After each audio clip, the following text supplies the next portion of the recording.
invaders, friends we find, futures flashing in our minds. Here they come, they're flying high, like beams shining.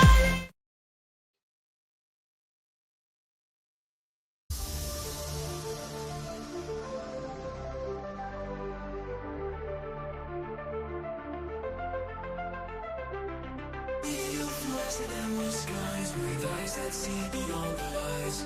Messages from stars above, whisper secrets wrapped in love.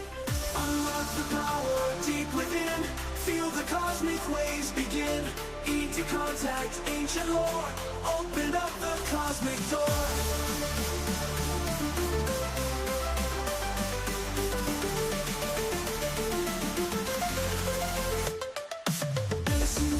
Ancient skill heals our minds and bends our will. True Bankey guides our soul to a higher cosmic goal.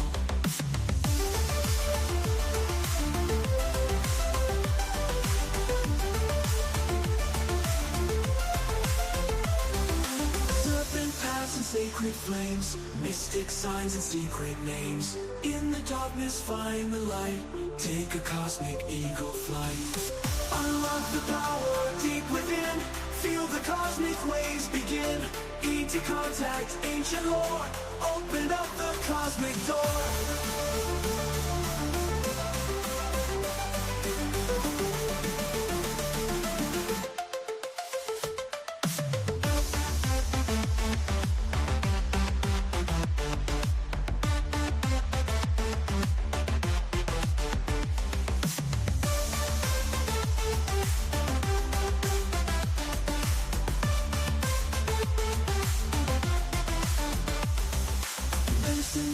Ancient skill heals our minds and bends our will. True Bankey guides our soul to a higher cosmic goal. Medicine man with ancient skill heals our minds and bends our will. Heals our minds and bends our will. Open up the cosmic door.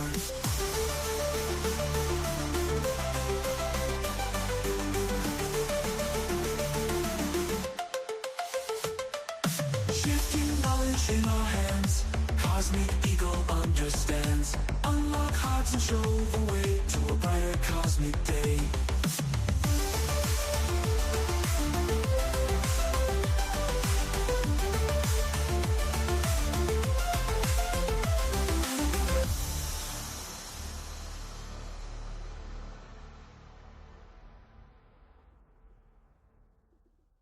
In the shadows of the night, where the secrets come to light, voices echo through the space, whispers of a hidden place. Black ops running through the veins, mysteries that break the chains. Eyes wide open looking in, where do our dreams begin? Let's talk about the unknown, in a world that isn't shown. From the stars to underground, where the mysteries are found. Extraterrestrials collide, where the interdimensional hide. Abductions in the dead of night, in the darkness out of sight.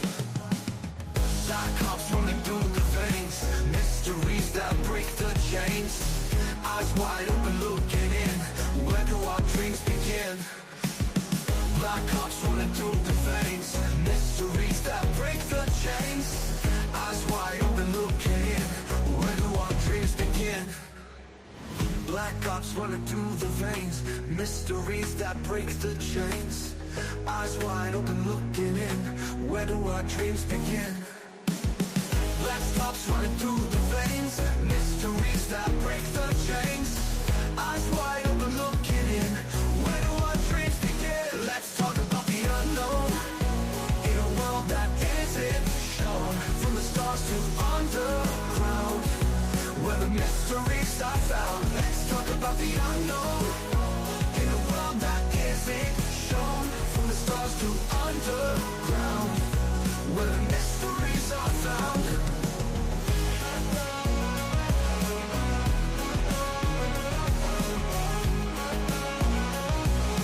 Mysteries are found.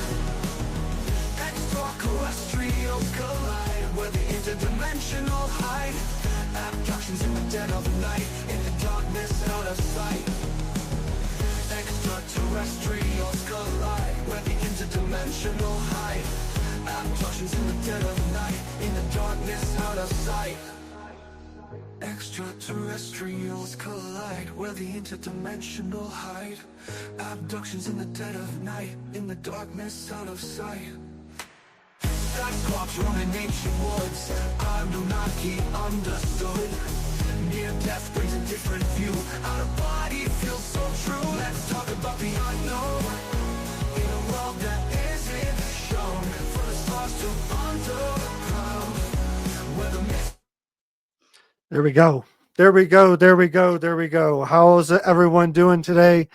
This is a special edition of SNX Radio with me, one of your hosts, Drew Bankey, and the main host, the one that put it all together, Nicole Coley. We are going to be joined here today with Jay Anderson. We're going to talk about UFOs. Of course, we're going to talk about the drones that are incursioning all over the planet since mid-November. I think November 18th was the official start day of it. I don't know. But yeah, we are in for a jam-packed episode today. So just buckle up your seatbelts. Share this out with your friends. This is going to be the one to remember today, everybody. I'm excited to be here. Nicole, are you there? Can you hear me? How are you? Yes, I am here. And hello, everybody. Let's go. Let's let's go. rock this. Yeah, I'm excited. I'm excited. How are you doing? I'm doing wonderful. How are you doing? Everything Great. going good? Great. I'm Yeah, we've been pumped up. super excited. Yeah, to have Jay on, and hopefully, he's excited to be on. I'm sure he is. So Yeah, I spent a long time.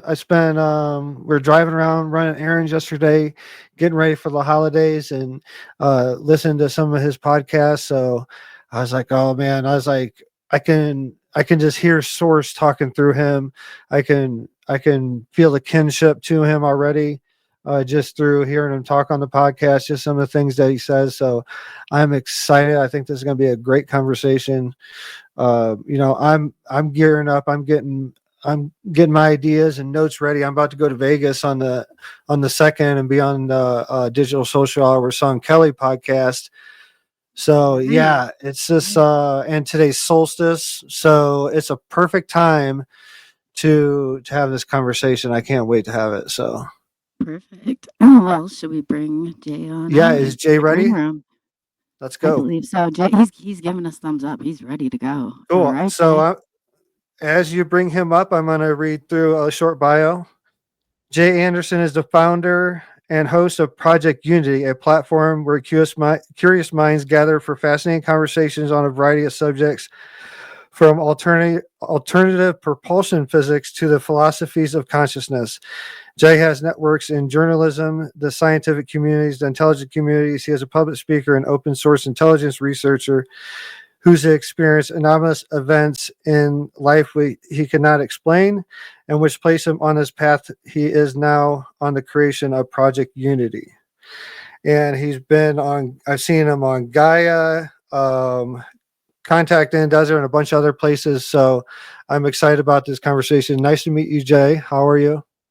I'm doing great. It's good to be here. I'm still recovering from a little bit of a cold, so I've got like a gigantic mug of tea just to represent my Britishness as much as possible. And I'll be sipping on that periodically. And I'll be coughing a lot, but I've learned how to mute the button, so don't worry. I'll make sure that that's not coming through on the audio. How am I sounding, by the way? Is it all okay? Great. Yeah, you Sounds great. Okay, awesome. Perfect. Well, it's great to meet you guys. Definitely. I'm glad your cold's feeling better. That there's nothing worse than to feel yeah. miserable. So no, I appreciate it. I appreciate it. So, and looking at your stuff, you have such a broad spectrum of the areas that you covered. I was so impressed by some of your work, and thought I, kind of wanted to hear the back end story and to let our audience know. We're going out on several platforms, and it will also be aired on Helix Rock Radio, rockradio.live. So just for the radio side, sometimes I try and tell people, just remember they can't see what we're holding up or things like that. But so it'd be exciting to get you out there. And so, yeah, let us know. Tell us about Jay. Well, I started my YouTube channel, Project Unity, back in, I think, about 2019. And that was because I had a series of experiences with orb phenomena that just changed my entire perspective and outlook on reality. So at that point in my life, I didn't really have an intense direction, and I certainly didn't have an idea of where this was going to go with Project Unity. I just wanted to tell people that I'd had these experiences. Just let me clear my throat real quick. Let me clear my throat. Yeah, I just got to go. Yeah, he beat me to it. So I just felt the need to tell people that I'd had these experiences because they were extremely profound. And so to start off, I essentially just got a camera, went out to the local bit of woods near me, and just away from as many people as possible, set up a camera and just started talking to the camera about what I'd seen, what I'd experienced, how it happened, why I think it happened. And I just started uploading it to, at that point, just an old YouTube channel that I renamed Project Unity, and, decided to start doing this. And weirdly enough, it just didn't take that long. I think probably about a year into doing the channel, I got connected to some interesting people, and I just seemed to, I just seemed to be in the right place at the right time, to be acknowledged by some, really awesome people like Richard Dolan very early on, that kind of gave me a bit of a boost. And it was very quick. It was all very fast for me personally, because I just basically went out to put my story on the internet, and then I ended up doing interviews, and it all steamrolled from there. So since then, I've become very interested in a lot of different alternative sciences or esoteric sciences, spanning from both kind of the physics and quantum strangeness over to the mysticism, because there are incredible parallels between those two worlds. And just to kind of finish it off, the reason I called my YouTube channel Project Unity is because I actually do believe there is some form of a symbiosis, like an entanglement that needs to occur between spirit and science. These two things that we consider to be really opposing worldviews are not so opposing, especially as we're getting deeper and deeper into the quantum realms of reality, and it's starting to look a little bit more like a conscious universe. So yeah, I kind of like my whole aspect of what I do is trying to find answers on my own experiences, which led me down a lot of different routes, and I haven't found any answers, just a lot more questions. That's so true too. Yeah, man. Sounds like some of the stuff I would say on interviews, some of that stuff you just said, I'll listen to myself, but which is interesting. It's and it all ties back to exactly what you were saying. So it's kind of like this big swirl going on. But let's take it back to where Jay grew up. Like what was his childhood like, and lead us up to the very first bona fide, like, okay, the world is not what it seems moment. Yeah, I actually have a weird story. That was in London. I grew up primarily in North Wales, like the countryside of North Wales, which is, for anyone listening who doesn't know, it's connected to England, but it's a separate country technically, part of the UK. And so I was born just outside of London, but I moved to Wales when I was pretty young. So I pretty much grew up in the countryside. And then I moved to London for university, and I bounced around London for a number of years. Now I'm in Nottingham. I've been in Nottingham for about 5 years now. The Americans call it Nottingham, not Nottingham. We call it Nottingham. Nottingham is how you guys probably pronounce it. But yeah, I've had a pretty normal life, to be honest. My life isn't one where, like, throughout childhood it was peppered with mystery and strange paranormal experiences or anything like that. I mean, I've always had a very active imagination, and I was a creative child, and I've always been a creative person. So I think and that's a discussion that I think is critical when it comes to having these weird experiences, is your level of intuition. There seems to be a certain connection between intuitive people or creative people. And I think that that's because your mind is a bit more open. So you're not just taking the data of your immediate environment and going, right, that's what reality is. If you're a bit of a daydreamer, an artist, a creator, you're drifting off into strange spaces all the time. So I think it opens the door perceptually to whatever some of this paranormal anomalous phenomena actually is, when you have a slightly more open mind. So I've been an open-minded person my whole life, but the first real weird kind of paranormal experience I had was in London when I was going to meet a friend of mine, and I can't for the life of me remember the actual area it was called in London, but I basically saw a ghost door, and it was a very weird experience because basically, to cut a very long story short, I got off the bus to go visit my friend, and I was walking down the sidewalk, and there's like a row of houses going down this sidewalk, and then basically cutting through this row of houses, there's a tunnel, like a tunnel entrance, and that leads into another estate, like another kind of like group of houses on the inside. And that's where I'd usually go to cut through and visit my friend. And so I was walking down the sidewalk, and I go to turn, and as I get to this tunnel entrance, there's this gigantic wooden door, like this big church door with metal calligraphy, like a very old looking church door. And I didn't actually think anything of it. I was just like, oh no, like they've closed the door. I'm gonna have to go all the way around and, like, you know, find another way into the inside of this estate. So anyway, it took me a little bit longer, and I went around and I went back to my friend's house, and she was like, what took you so long? And I said, well, they closed the door on the tunnel. And she was like, there's no door on the tunnel. I was like, no, that's ridiculous. There's a gigantic door. So we went down there. She was like, no, seriously, come with me. There's no door. We walked down, and lo and behold, it's just a smooth tunnel, no door, no hinges for a door, nothing at all. And the weirdest part of the story was that we were so freaked out by this. Like, she could tell I was genuinely freaked out by the fact that there was no door there anymore. So we went back and we actually Googled the place that she lived and the street. We found old black and white photos, I'm not kidding, of that street, and that door was on that tunnel. So I don't know, that was like my first ever experience in my life of having something strange happen, but it almost felt like I've heard stories, and I've even got stories from within my family of people who've had experiences where something just appears and then disappears, like an old wall in the attic that suddenly becomes a new wall again, and then an old wall, and it's almost like a flip in time. I kind of think of those things as almost like a little glitch in time.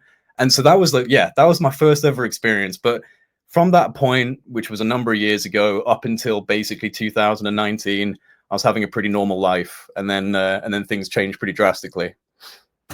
Oh, definitely. So that's fascinating because I've never heard that. Have you ever gone through some of it's like the Matrix, kind of like melting down? Yeah. It's like yeah. So have you ever tried to go through some of the doors or into explore the areas? No, This I is mean, the first time this is a great like gift. Like I can see spirits, but I well, I don't mean, doors and stuff like that. I've not seen another door since. Like, you know, that was the only time I've ever had that experience, and I've often wondered what would happen if I'd actually gone up and opened that door, and, you know, would I have seen Victorian London on the other side or something, horse and carriages, and I don't know, but it's not happened again, or at least not to my knowledge, it's happened again. So I'm not sure what that was about, but it was very clear. It wasn't even like ghostly. It was just a solid door. I just looked at it and was like, oh, that sucks. They've closed it.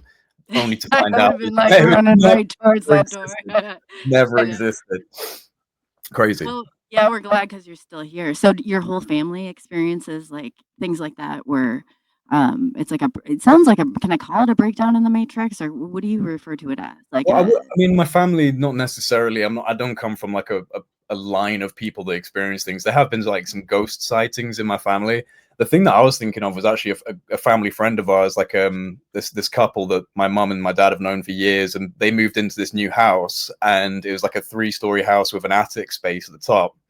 And when they went into the new house and they were going up, they noticed that in the attic space, the wall that was separating their attic to the neighbor's attic was crumbling down. It was all dilapidated and falling apart.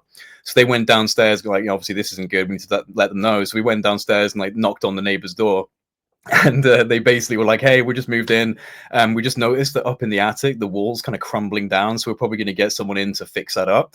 And apparently the wife's face dropped and she just went, oh God, it's happening again. And like they were like, what do you mean it's happening again? And the husband was like, come upstairs with us. And he took them back upstairs. And they said, I kid you not, the wall was brand new. And he said, the husband apparently was like, this happens from time to time. It hasn't happened in years, but sometimes you'll go up and it's an old wall. And sometimes you'll go up and it's the wall that it is meant to be today. And so, like, honestly, with stuff like that, because there's another fascinating story that I can't remember where it comes from, but I remember it was on the BBC years ago, where a bunch of construction workers in the UK reported seeing a Roman centurion legion marching through the hillsides, but only half of the body was showing, like just the top of the horses and some Roman centurion flags, and most of the body was submerged. They saw this kind of like ghostly army marching across the countryside.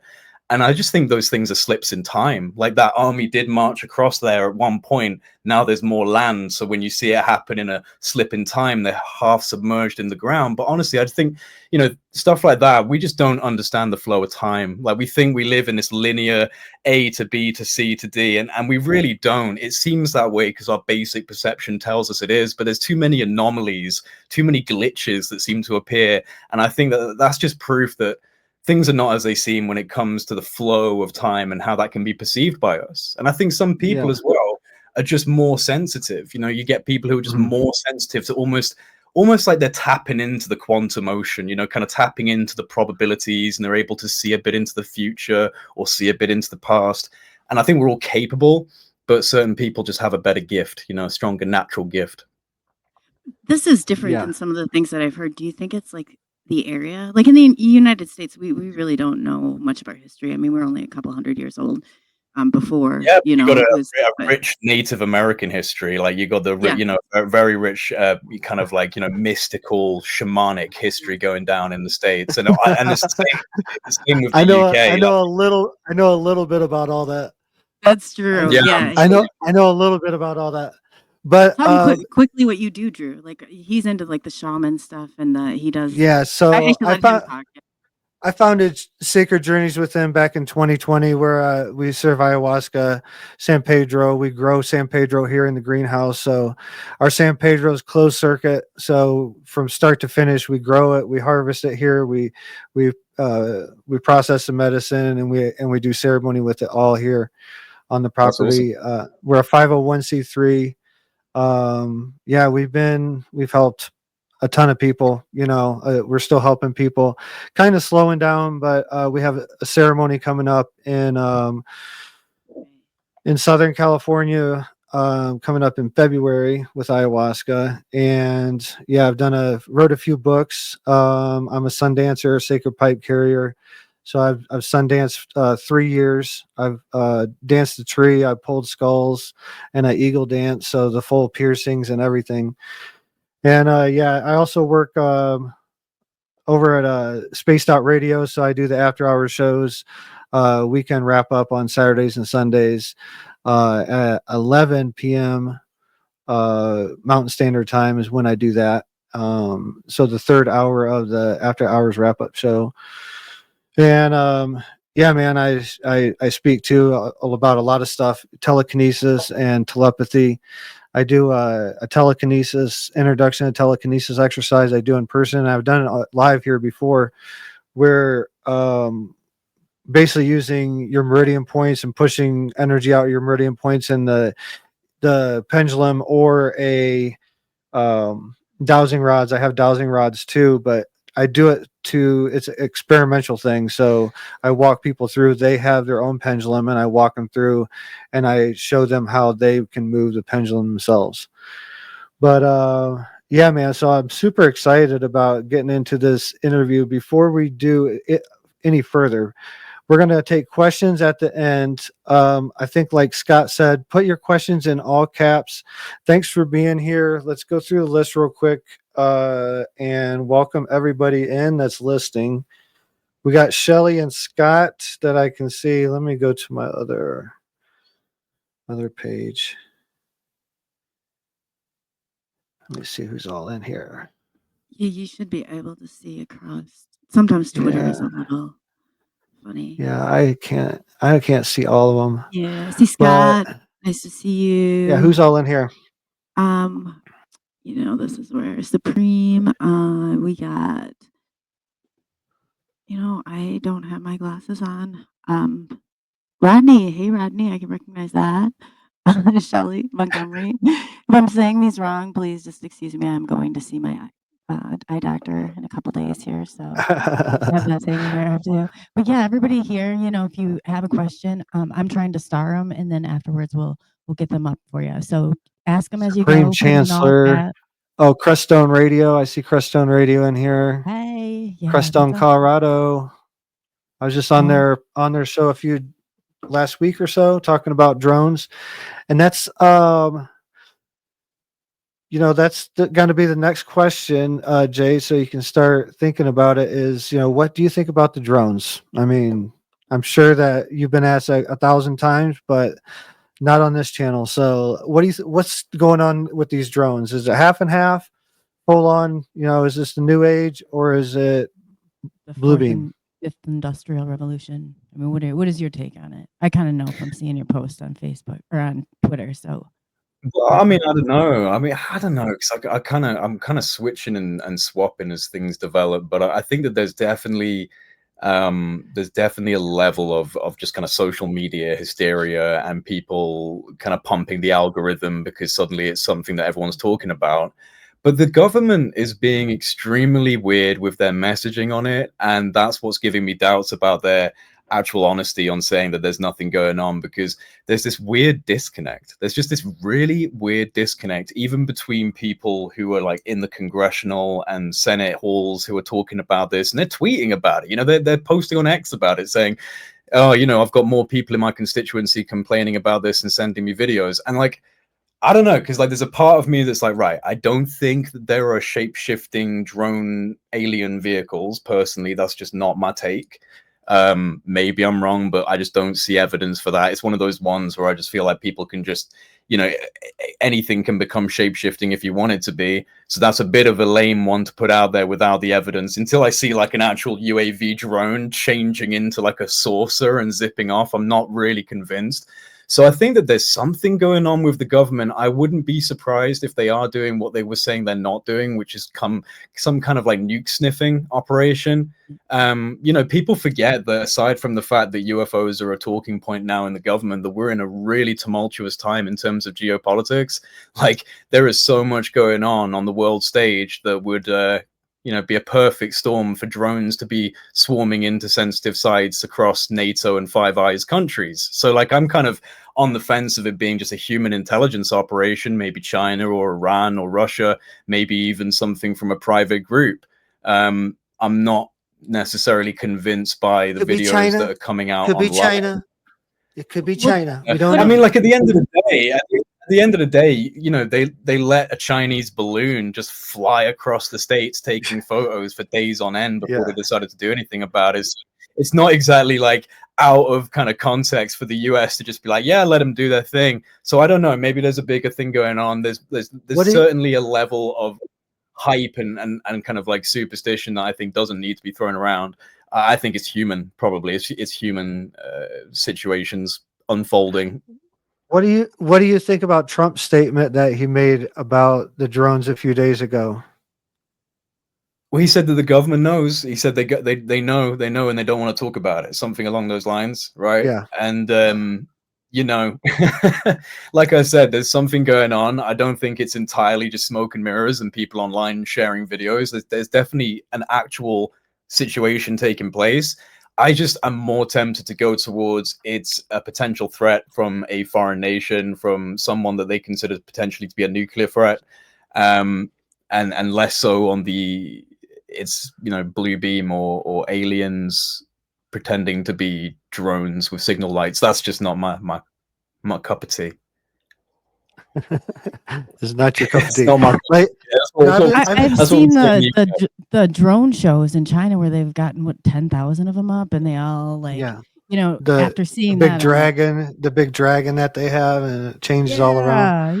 There's many different I mean, I kind of feel like I kind of feel like sometimes people are willing to almost forget that we have technology like this to entertain the idea that it could be some sort of alien technology. And it's like I'm totally on board with let's find some alien technology, but let's not like look for it where it clearly is not existing. Like these things are signal lights. They're using totally normal propulsion systems. You can hear them in the sky. You know, I haven't seen a single video yet showing one of these vehicles doing an exotic maneuver, like some sort of crazy 90-degree fly off. So, I mean, like, don't look for it where it doesn't exist. Like, there's something going on, but I would literally park aliens right at the bottom of the list and look way more towards intelligence and national security and nuclear threat. There was going back when maybe about 3 years ago, I got invited to New Mufon, Nebraska. I know the director, it's Fred. Anyway, I got on there, there was someone on there from Netflix, and they had an overabundance of like 70 calls at one time saying that drones were coming down and they were by the fields. Now, some intel that I got said that what we are doing and what the whole point of the last 4 years was to take an inventory, a world inventory. So I just wonder if that's not what's happening and they're pushing us into the fourth, fifth industrial revolution and just, because we're all, I mean, the coverage, they said you can't even go out and live off grid anymore. You're still on grid, it's everywhere. So I was kind of curious to that aspect of it too, because they're all over the world, right? I mean, that's what I'm hearing, different places, and I mean, all countries within the NATO boundaries, of course. But yeah, it was very interesting. And Yeah, I mean, I've seen video in England, in Italy, all over the world, but not in all corners. As soon as I say that, the first comment I get is like, I look up at the sky and I didn't see anything. That's the very first comment that pops up. It's just, but what I tell people, I still think we're going through a point in human evolution. Just because these drones and things are maybe not from another planet, I don't know if they are or not. Like I don't know 100% either way. But just even if they're not from another planet, it's creating enough of a stir in the collective conscious to trigger, this shifting point in human evolution. And that's what I feel overall going on, especially I think within the next couple of years, I think we're going to see a massive explosion in human consciousness, and we're going to see people abilities start shining through. And that's what we need to see more of. The UFO community has always been distracted by looking up in the sky when really the answers are within inside them, because what's going on in the sky leads you back to within yourself, like to expand within your own universe within yourself. That's what I have said so many times, like a bona fide like UFO, like I've had face-to-face encounter near Chaco Canyon too. And those experiences, I felt them permeate through every cell of my body. You can feel the vibration. You understand after a bona fide experience, you understand about vibration, you understand about frequency, you understand more like what Tesla was talking about. And that's like the BS meter that you have like for these experiences. So overall it's an individual thing. Like you watching video, like, or if hopefully you go out and see something in person, but that's the ultimate test of like experiencing it yourself, because that's the real shifting point. Like you can read books all day, but until you have an actual experience, that change, I think there's something that we probably won't ever understand, definitely not in this lifetime fully, what activates inside you when you have that bona fide experience. How do you feel about that?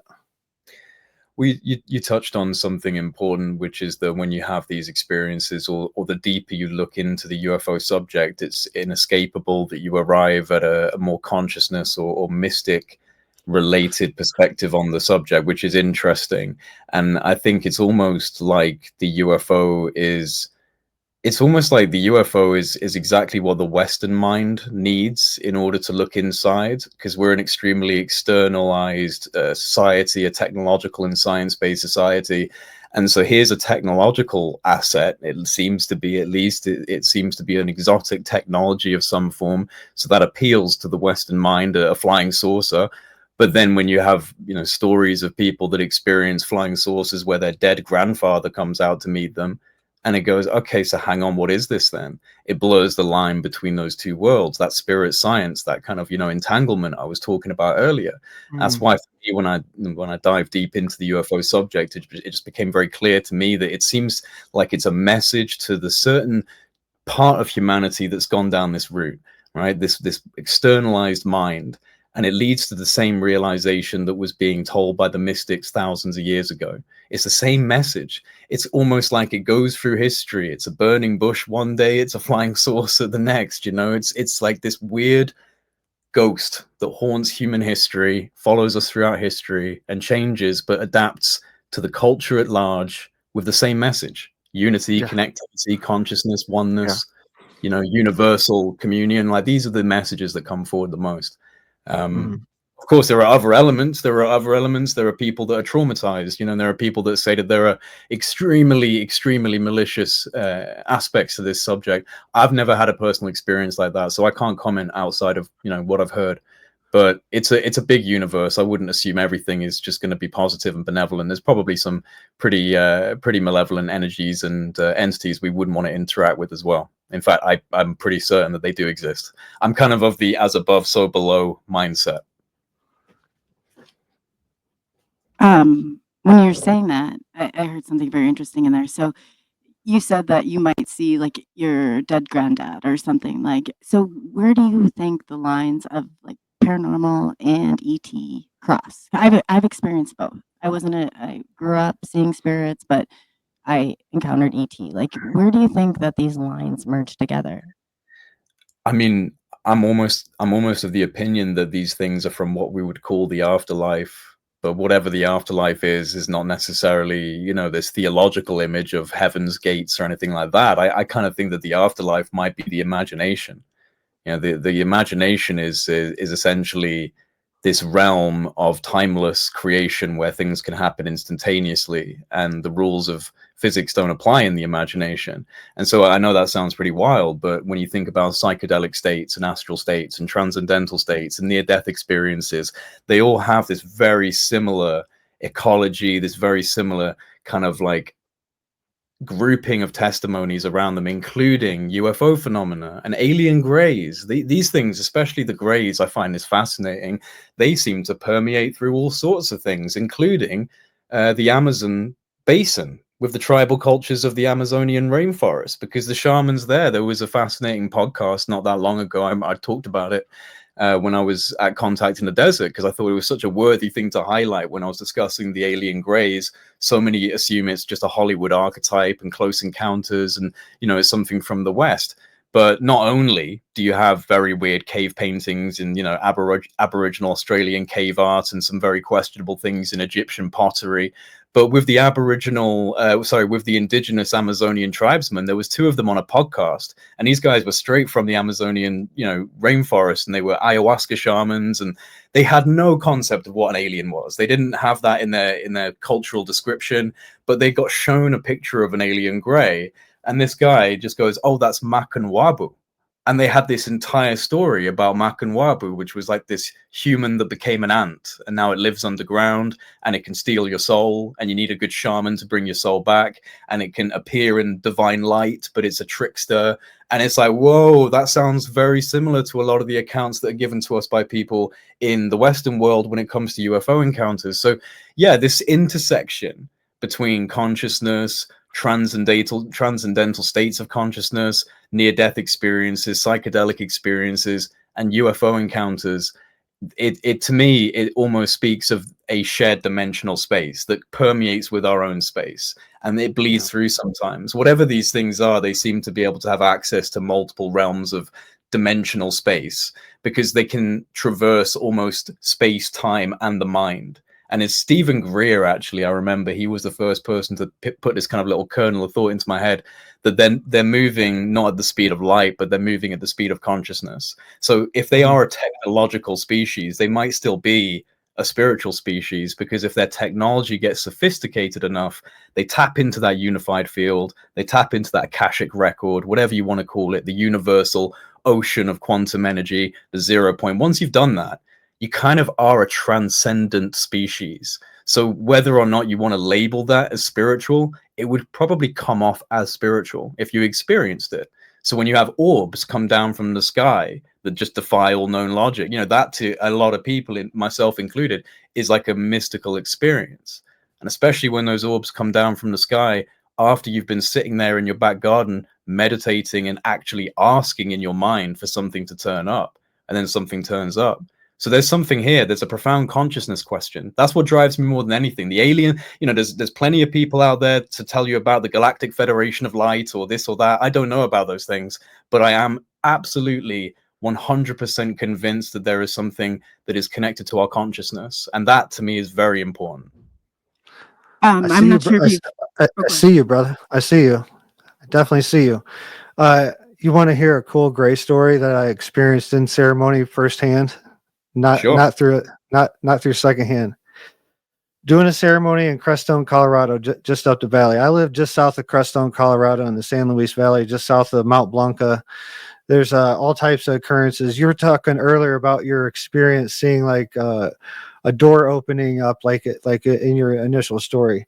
There's a story I just come out in a documentary. I was watching a documentary, and it just got produced or let out. I don't know if it's on Netflix. I can't remember where I found it at. Just ran across it, but it was talking about in this valley, just maybe 20 miles from where I'm at right now.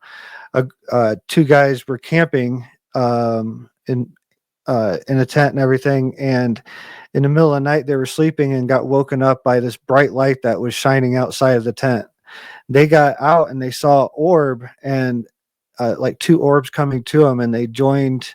I might be getting the story mixed up a little bit, but the most important thing is something happened, and like this door opened up, and they seen a group of cowboys riding on horses coming towards them, and as it come towards them, it kind of vanished. But they both accounts were the same accounts. They weren't out there on peyote or anything. They weren't doing anything. This just happened in the middle of the night. That's an interesting connection I wanted to point out from what you were talking about earlier. But the Greys, I was in ceremony up in Crestone, and this maybe, I don't know, 4 years ago, I was setting in a ceremony with one of my teachers, Guerrero, from South America, and we were doing Bufo, 5-MeO, but it was Bufo, so it was like shot in your nose. Really extreme ceremony, but I was helping him out. He did his medicine first, and come back and then administer mine.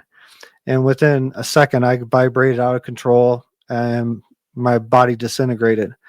But I was still in the room. Like, my body wasn't there, but my consciousness still was.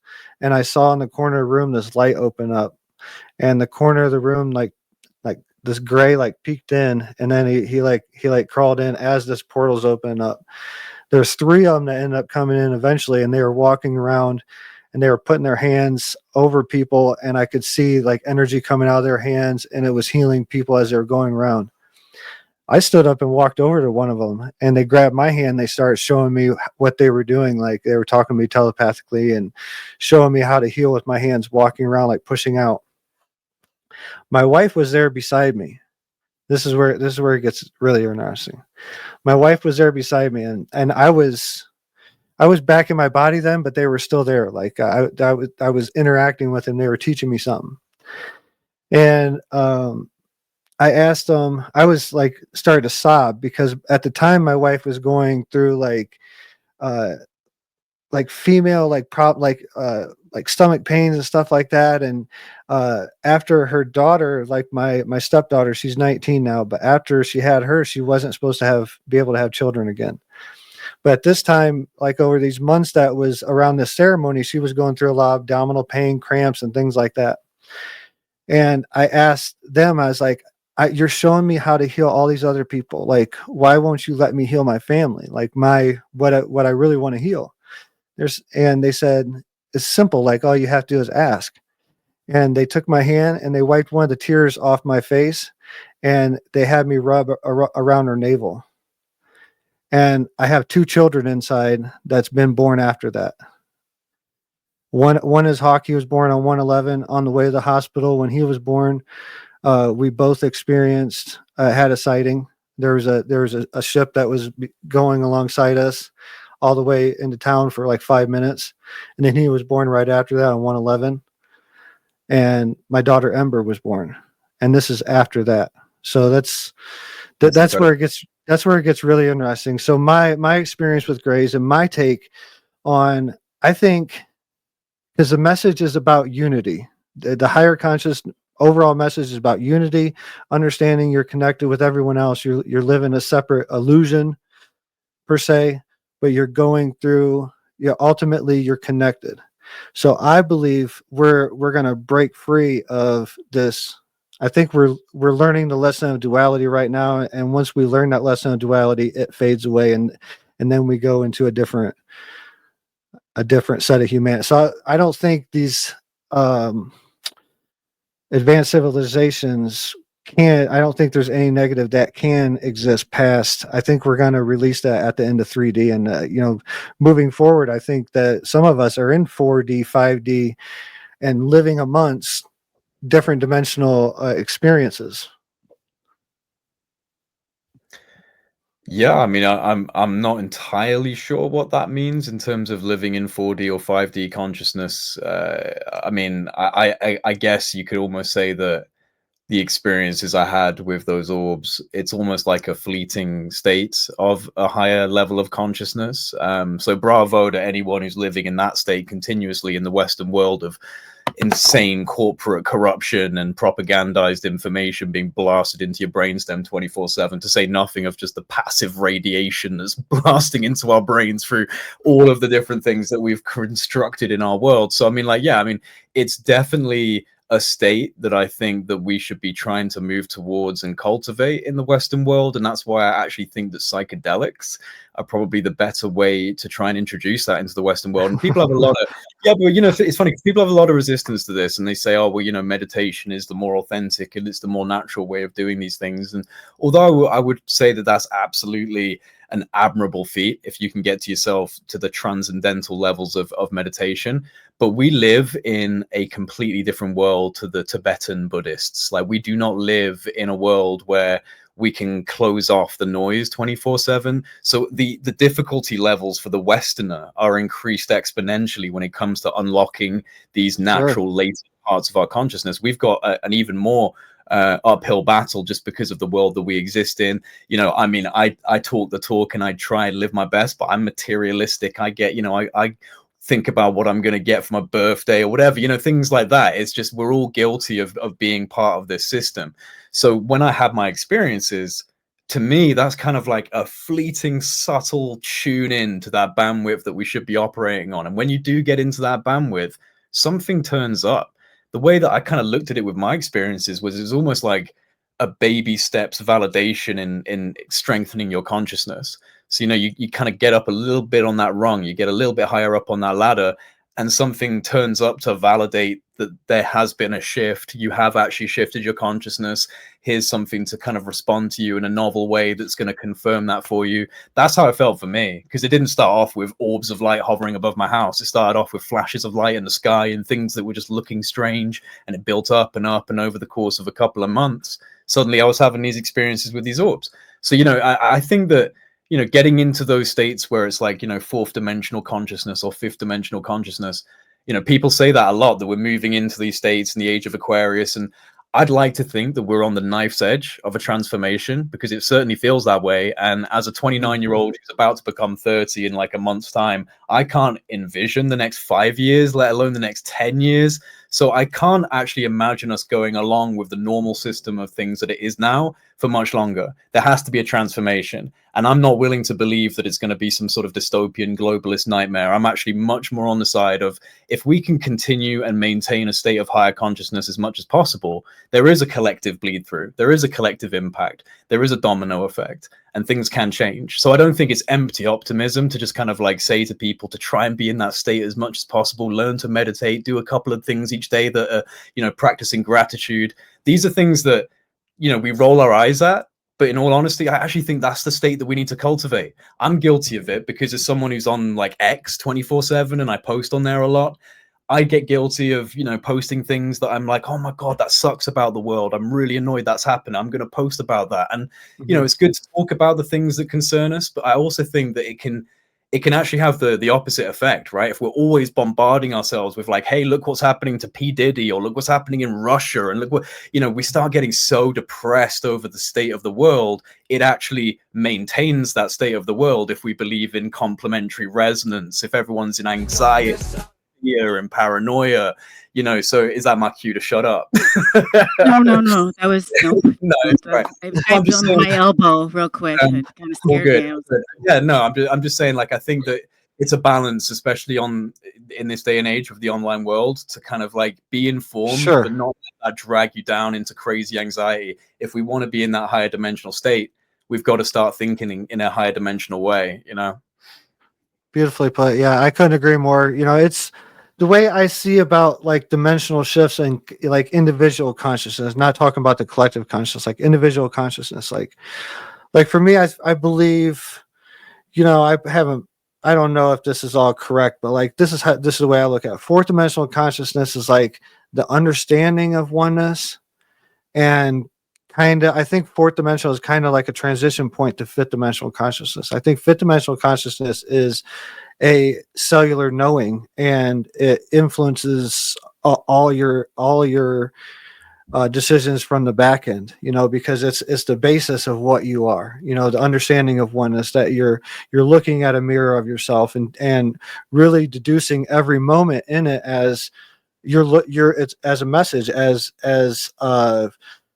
a lesson, good or bad. Like you're deducing, and you're not passing judgment with, and overcoming your emotions. So that would be like my, overall look of what like fourth, fifth dimension will look like. And I think you point out to me one person who's living like that 24/7.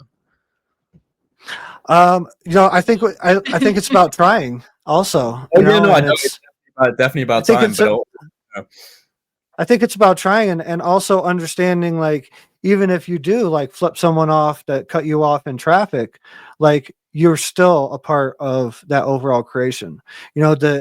I believe I'm, and I know many others that keep themselves in that state and are immediately can forgive themselves and allow that, because that's a part of the creation as well.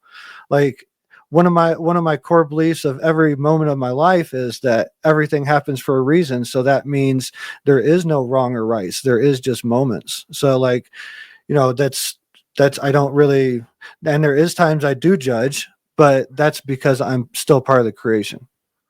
Yeah, I think I mean, in a way, I would say, at least from my own personal perspective, because life is hard, man. Life is difficult in a myriad of ways for people in different spectrums of experience as well. Obviously, there's people right now who are living a lifestyle that you and I would never want in our worst nightmares. So there's definitely scales of experience, and there's an argument to be made for what you said, that everything does happen for a reason. There's a larger mosaic at play. Everything is feeding into the fabric of life, and I agree with that. But I also think that we're in the trenches of the human experience. It's visceral, it's real, it's emotional, there's ups and downs, it's all a part of growing and getting wiser. So, when, for example, someone wrongs me or wrongs my loved one, it's difficult, right? Not to respond with judgment and not to respond with anger. That's the initial response. That's the human reptile, lower hominid brain response. And I suppose for me, it's kind of like, well, I never expect to fully get over that response, but I can definitely recognize when it's happening, and I can work on not doing it as much. And I think that's part of it, right? But like, Christ consciousness, perfection, that's something that I, don't necessarily strive for in this lifetime. That's a lot of pressure. That's a lot of pressure. Well, he still flipped over a table in the market, It's so. And I think that he was still going through a human experience as well, and that's ties back to what I was talking about. It's just never heard about, like, I was actually reading about this not even that long ago, like the early childhood of Jesus. Like, it's kind of like, it's part of the Apocrypha here. It's been stricken out of the canon, but there are like early accounts of Jesus. He was out there like turning children to stone on the playground and stuff. Like, you did not want to mess with Jesus when he was a prepubescent child. He was a danger. Like, no, I didn't go that far into it. I'll have to go into that. Because when I read it, I was like, you always wonder what happened to him between this point and this point. But then I started to do research too, and I was like, wow, this only gets he went through his rebellious phase. That's going to be the thumbnail for this whole interview. Jesus turned babies into stone. Hashtag Jay Anderson. I don't feel so bad now. Yeah. Yeah. I'm going to use that too. I'll be like, oh yeah, you thought all that stuff in school. Jesus out turning kids into stone. All right. Stone babies. Stone babies. Yeah. Wild stuff. Good to know. So have you had experiences with psychedelics? I'm dying to know. Like, and if so, would you be willing to elaborate? Yeah, I mean, like, I would say I've kind of flirted with psychedelics experientially and dived in a lot intellectually. So, I'm definitely very keenly aware of my control issues with things like psychedelics still. Like I haven't gotten over that onset anxiety and like trying to almost fight the experience when it starts to creep up. So there's definitely like, I didn't expect it in myself, but it's definitely a control issue that I need to try and face. And I think I need a really, I honestly haven't done DMT yet, but I feel like that's better for me. I feel like a strong experience on something that's going to come on without me really having a choice, because like the drawn out onset of things like mushrooms, I've had a few experiences with mushrooms which have been really beneficial for me. And like once I'm actually in the state, I'm okay. But there's always that anxiety at the beginning. Like I always fight the feeling. And I don't know what it is about me, man. Like I want to get over that because I recognize the benefit of psychedelics so much. But I think because I have intellectualized it and researched it and listened to more Terence McKenna, that's probably healthy for any individual. Oh, he's great. Yeah. Yeah, I kind of feel like he's absorbed into my psyche a little bit. He just haunts my brain. You know, so I've gone so deep into it that I think I've just scared myself because I know how deep the implications are, and because I talk about what we might be in and this fractal reality, and I'm like, right, well, am I ready to die for a few hours? Here we go. Like that's what I said. Here goes nothing. There's so many people that are just my dropping teacher on a weekend. My teacher Renato told me one time, he's like, man, what's the worst that's gonna happen? You're gonna die? I'm like an ego death? He's like, no. What's the worst that's gonna happen? You're gonna die? Like, you know, like your body die? That's Like, the worst that's gonna happen. Yeah. So, Well, maybe I I want was to have like, some goodbyes. I didn't first, or, process you that know. for a while until many ceremonies later, but mine was in 2016. I'm 44 now, so I had my awakening at 36. So kudos to you. Like, you know, I just wish I would have, you know, had my breakthrough a lot earlier than I did. You know, it took me going 2 deployments to Iraq, you know, PTSD, divorce, and having deep-seated depression and PTSD issues that pushed me to my awakening. You know, I wasn't a seeker. I was a desperation guy when I went to ayahuasca, but had my breakthrough then and drank, you know, had tons of ceremonies after that, both psychedelic and non-psychedelic. Have you ever heard of a Whippy ceremony? No. That's something you should do some research into. It's non-psychedelic, but it's a Lakota ceremony. They're very rare. If you're ever in the States and want to experience one, I can take you to one. Awesome. And I'll take you on the res and you can experience it, and you know, then try to process that for a while. But yeah, they're basically kind of like a Native American seance in a way. That's where people meet Bigfoot. You know, Bigfoot's or Sasquatch is very connected to that ceremony. I've had experience with that, and you know, the ceremony in general. But yeah, that invite is ever open if you're in Colorado and want to experience it. I appreciate it, and I've always wanted to come out to Colorado, so that's definitely something I'll take you up on. And you know, something that Terence McKenna said that I think is so true about psychedelic experiences versus traditional practice is, you know, he'd say that no one goes to the ashram with their knees knocking. You know, like it's the DMT experience, it's the ayahuasca where you have to take a deep breath and brace yourself because you know that you're going to have this profound experience. So like, there is something to be respectful and reverent of when it comes to having these experiences. And I don't really understand people that can just go out to a rave or a party and like take 5 grams of mushrooms and just be like, woo, like that is so outside of my personal, like, I would just be so overwhelmed in that situation. But yeah, no, I respect them so much. And I've done, you know, so much research into especially psilocybin. I think that this is such a critical component of our own evolution. I think the stoned ape theory is such a fantastic proposition, maybe not the only answer, but certainly a provocative proposition for this incredible growth in the human brain.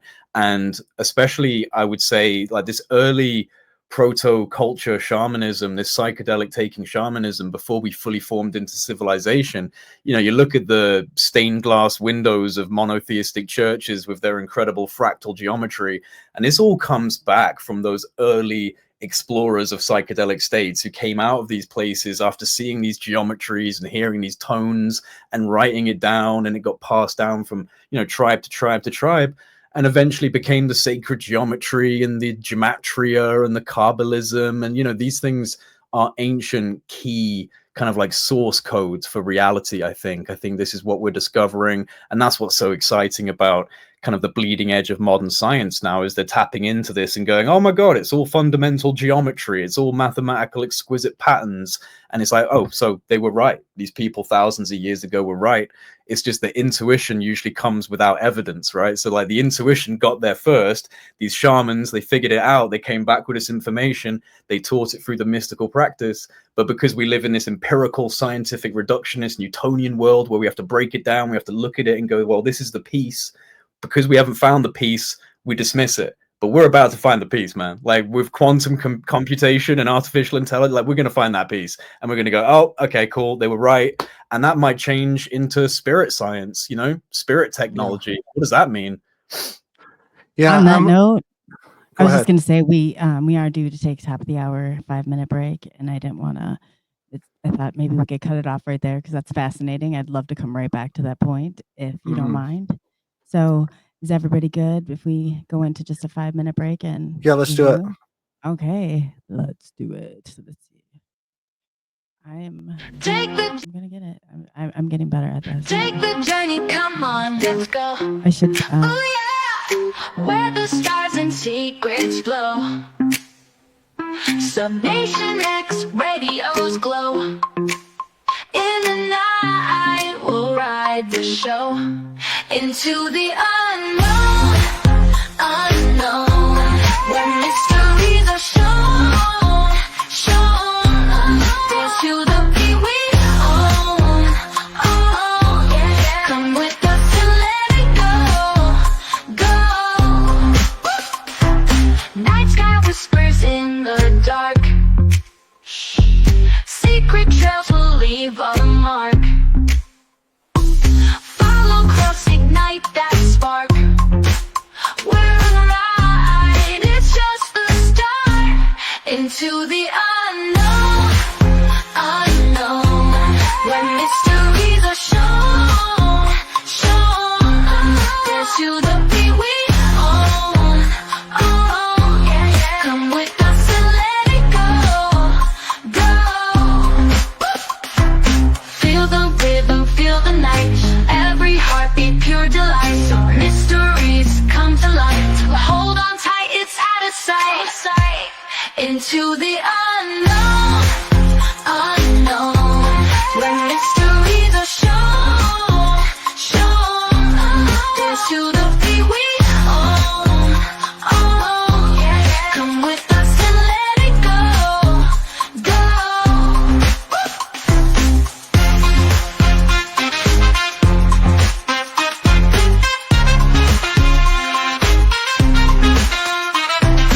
Feel the rhythm, feel the night. It's every heartbeat, pure delight. Mysteries come to light. Hold on tight, it's out of sight. It's out of sight. Into the unknown, unknown, where mysteries are shown, shown. Dance to the beat we own, own. Yeah. Come with us and let it go, go.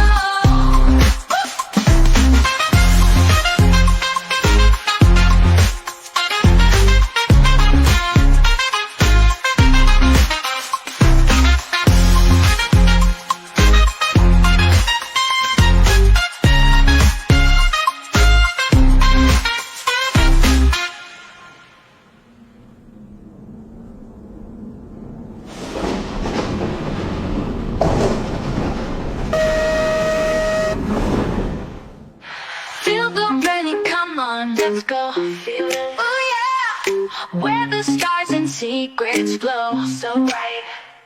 Some SNX radios glow. Oh no.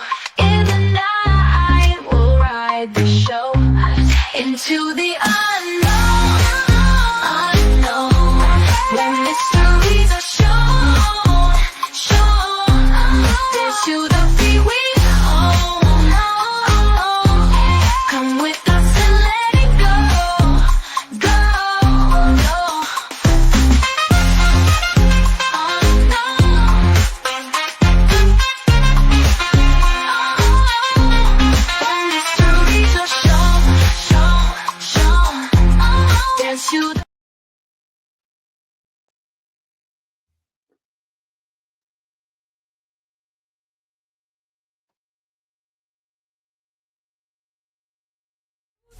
the music, now let's go to town.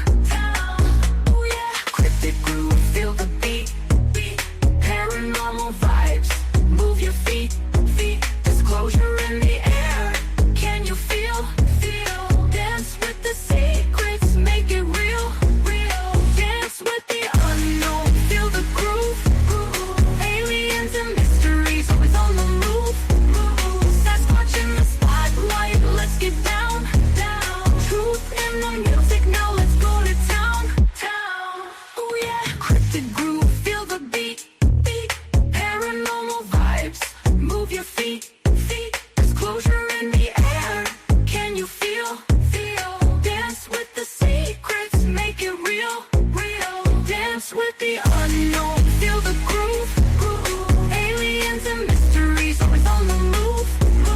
Sasquatch in the spotlight, let's get down. Truth in the music, now let's go to town. Oh yeah, cryptic groove, feel the beat. Paranormal vibes, move your feet. Disclosure in the air, can you feel? Dance with the secrets, make it real.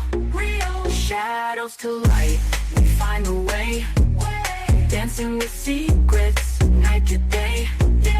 Off-world stories, let them play. Truth in the dance, come what may. Oh yeah.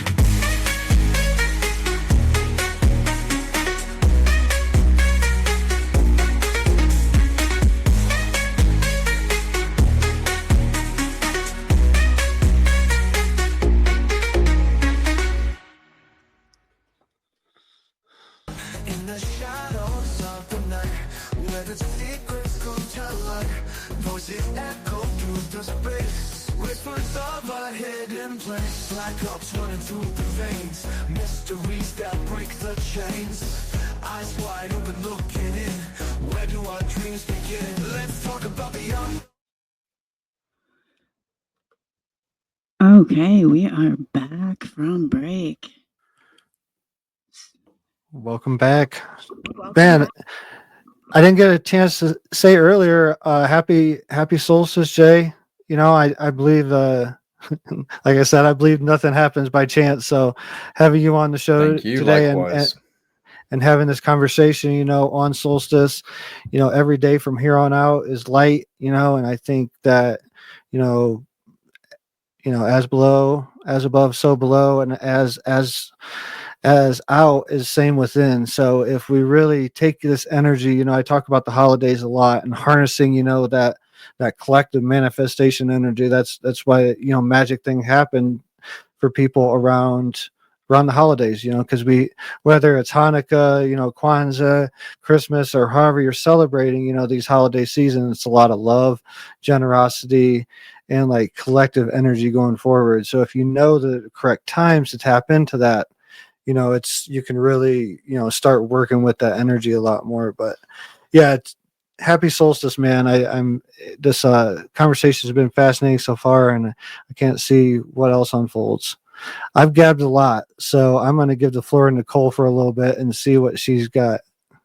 Well, no, I'm really interested in Jay, like some of the, I mean, you post some of the stuff is just like, how does he do this? How do you research all this? How does this, like, you know, how are you putting your dots together?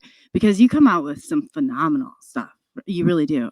So I'd really just like to hear more from you and like your journey through this, and you know how other people, I guess, you know, can kind of hop aboard and help out or get the word out, or if projects or, you know, anything like that. We would love to be a part of that. So yeah, take it away and keep going. Tell us about Jay. Did we lose him? Oh, he's muted. Oh, sorry, Jay. There you go. I'll mute you now. I want to let me unmute his mic.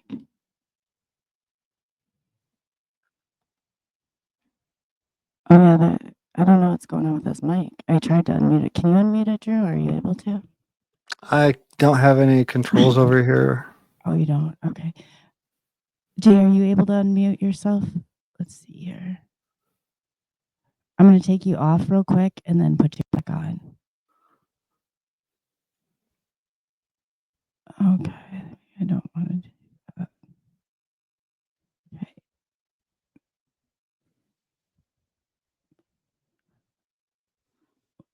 So Oh, having connection yeah, it sounds like issues. he might have had connection issues. But yeah, Jay is so fascinating. Some of the stuff that he has done is just unbelievable. So we got him back. We got Jay with audio. Hey guys, can you hear me? We can hear you. Yes. Yes. Can you hear me? We can. Yes. Can you hear us?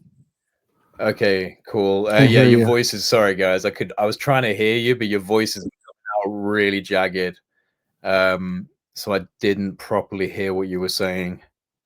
Oh, I apologize for that. No, I was just saying that you've done just such a broad spectrum of things that I'm just curious, to keep going on with your story on how it built and, kind of got you to where you are today. And you have so much, so many projects, and you think in your terms of thinking, I'm thinking, man, how does he do all this research? It's just like, you just keep going and pumping it. So, yeah, carry on with your story. And if there's any way that you need the help of the public, or we could, be a part of that, we would love to do that. So just keep that in mind.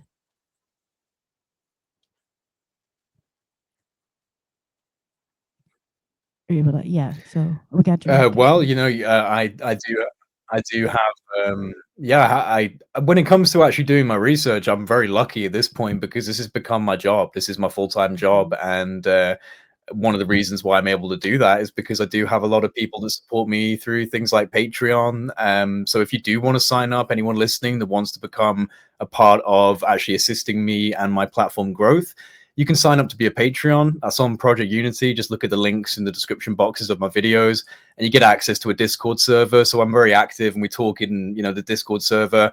Lots of research gets exchanged. So it's not like a one-man band. I have a lot of people who send me snippets and send me things to check out, and I always try and follow threads that I find interesting. So yeah, I'm very plugged in, especially on X, because X is where all of this information comes in straight away. So I mean, I'm very plugged in every day, looking at different things. I have particular subjects that I'm very interested in.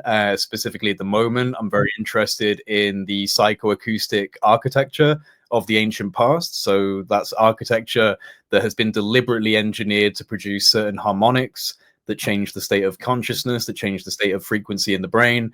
And we're discovering that in all of these different ancient temples and ancient sites. So I'm actually going out to the island of Malta in the new year. And one of the reasons why I'm going out to Malta is because I'm actually obsessed right now with an ancient site that's on that island called the Hypogeum, which is this incredible multi-tier subterranean site that was apparently chiseled out of the limestone, they say with bone antler tools. But this is an incredibly sophisticated, multi-layered, geometrically engineered site that they found resonates at 110 hertz, concentrates into this kind of nexus point of the site that they call the oracle room, and 110 hertz is the hertz bandwidth that shifts your brainwave into a more meditative state, into like a theta state of function. So this entire complex, which completely contradicts all of the other archaeological sites in Malta. Like there's lots of different amazing and very interesting sites in Malta, but this is the only one that's underground at this level of scale, and the whole thing just demonstrable through the evidence. This isn't even conjecture or guesswork. Based on the acoustic research and the acoustic evidence that they've gathered, this thing is a gigantic acoustic resonance chamber. It's a huge underground musical instrument, if you want to call it that. And they would hum and chant these tones. And they found that there was this complete kind of encapsulation of the harmonics in this one room called the oracle room, and that's where everyone would gather. So this is an incredible site. Also with that site in particular, that's where they found the weird skulls, the elongated skulls that had no seam down the center of the skull. So they like that seam that exists on every single human being, because it has to exist because of the growth of the skull as you get older, and the hardening of the skull.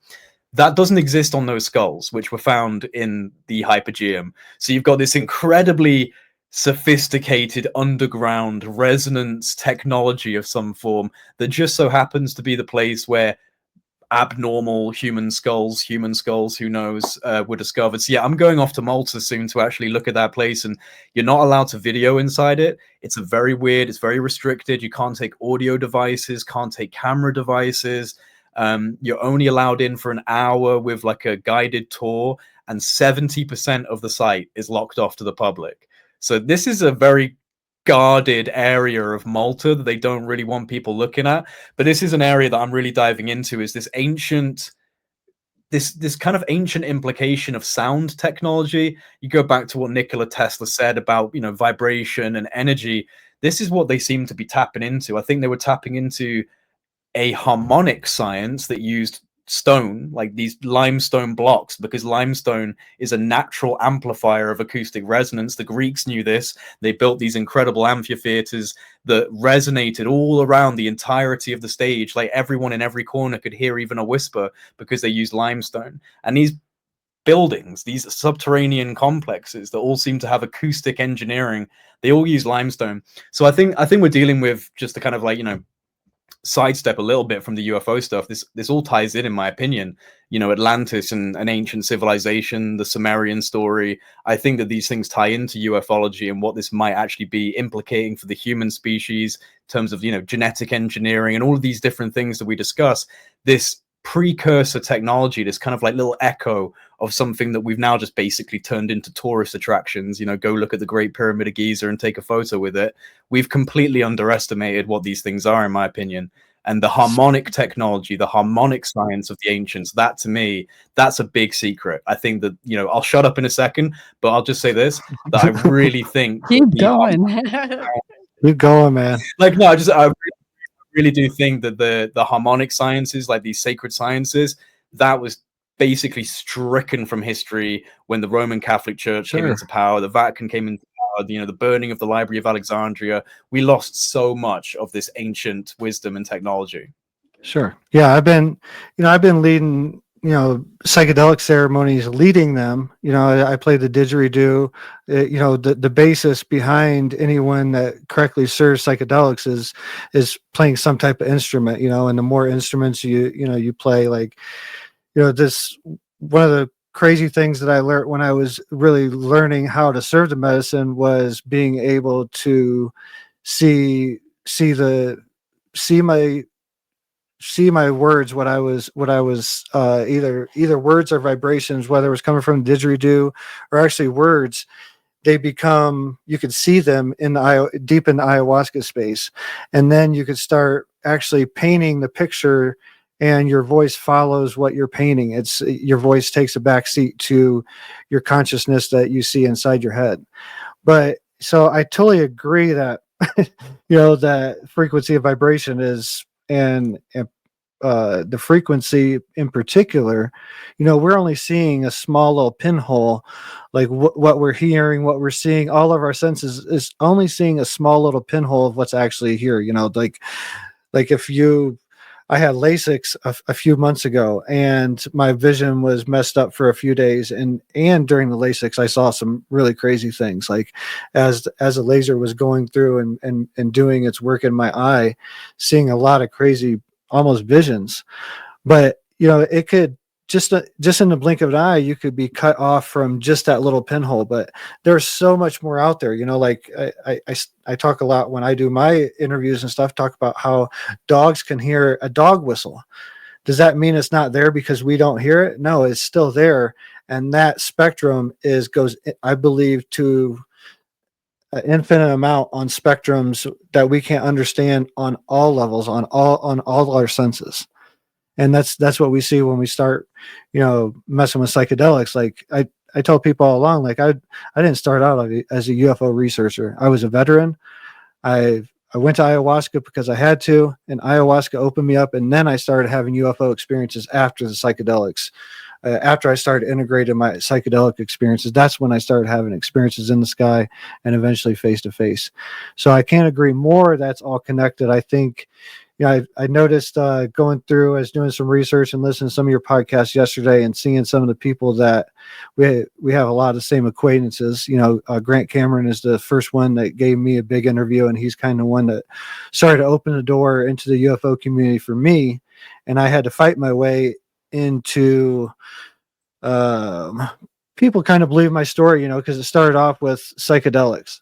And I wish looking back, you know, I would have, you know, talked a little bit a few years before I started to share my psychedelic experiences, because it took a lot of people some time to really start listening to what I had to say, because they kind of wrote me off. And it's kind of interesting, a psychedelic coming from the psychedelic space or community and trying to integrate into a UFO community and getting, like, you know, almost racism in a way, you know, for lack of a better terms, like racism in the industry, you know, because of what I was experiencing was written off as psychedelic hallucinations, when I think all of it's a very key, is part of a much bigger picture, like, and ultimately the evolution of humanity. We should invite Jay and May. Grant Cameron's going to be there. Yeah. Elizabeth Eisenhower or Laura Eisenhower, like the whole 9 yards. They're hacking the Matrix with DMT in Colorado. So when we get the dates figured out, we'll shoot them to you, Jay.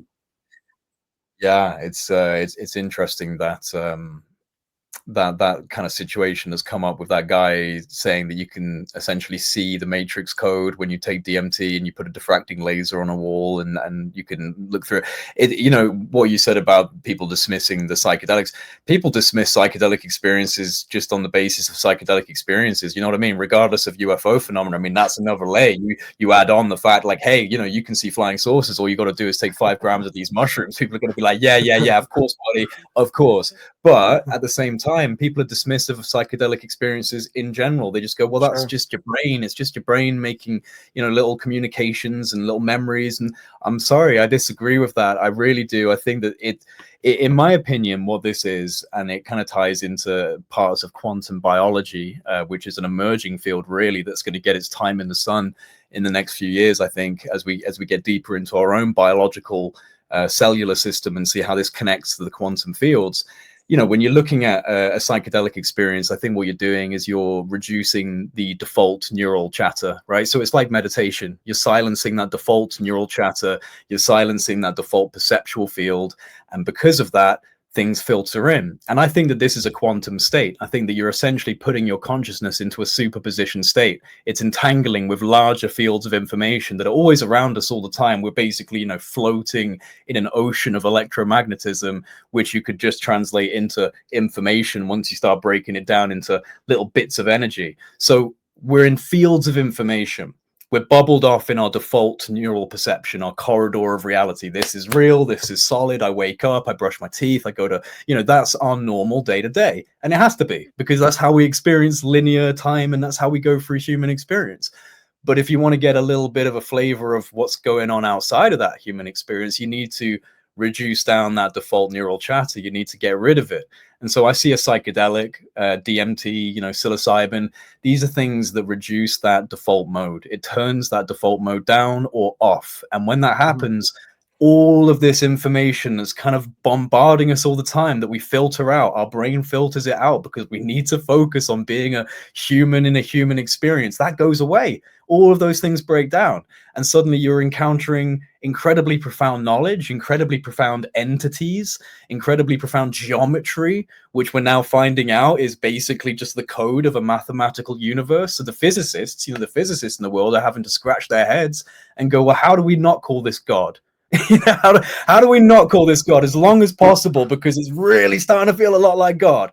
And you know, the quote from Dean Radin from Ions is brilliant. I'm pretty sure it was Dean Radin, where he said the universe is starting to look less like a giant machine and more like a giant thought. And I think it is. It's like, you know, it's like an ephemeral, momentary simulation hologram. You could just say that that's a thought in the mind of, you know, a larger intellect than ourselves, that we're all a part of, but just a little fraction of that experience, right? Each individually.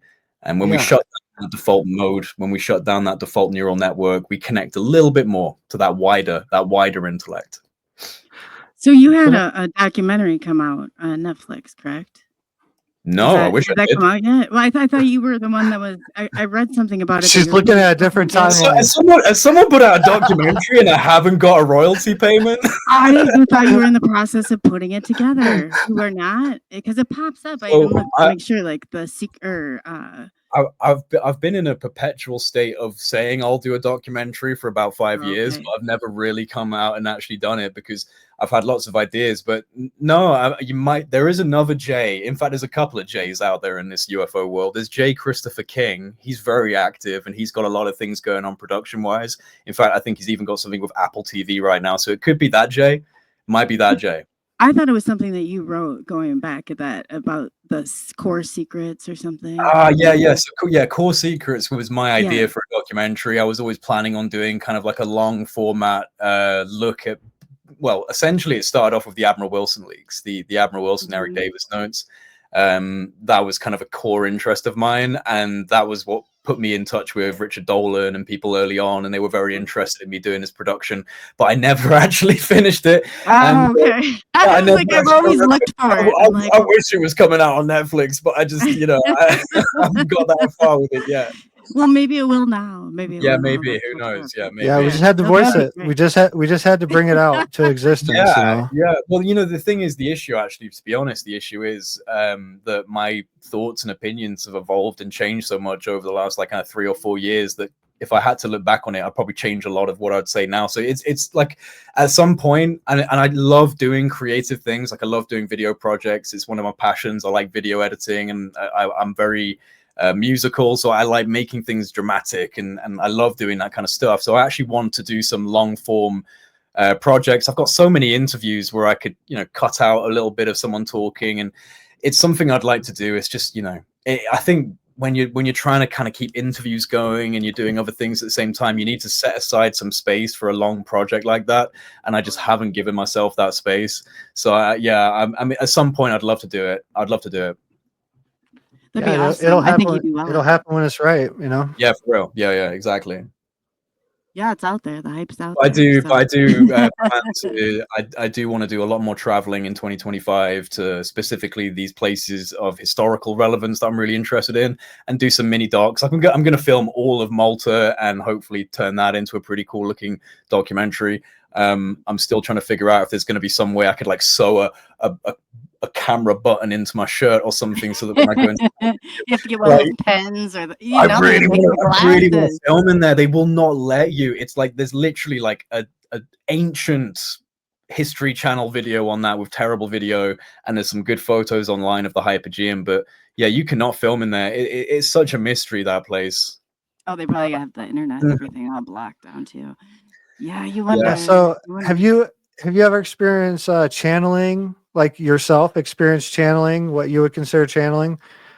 Have you ever, and lucid dreaming, like have you ever considered lucid dreaming? And to add on before I let you run with it, have you ever had anything physical come out of a dream, like, and give like a physical representation, like a portent, which would Grant Cameron would call it?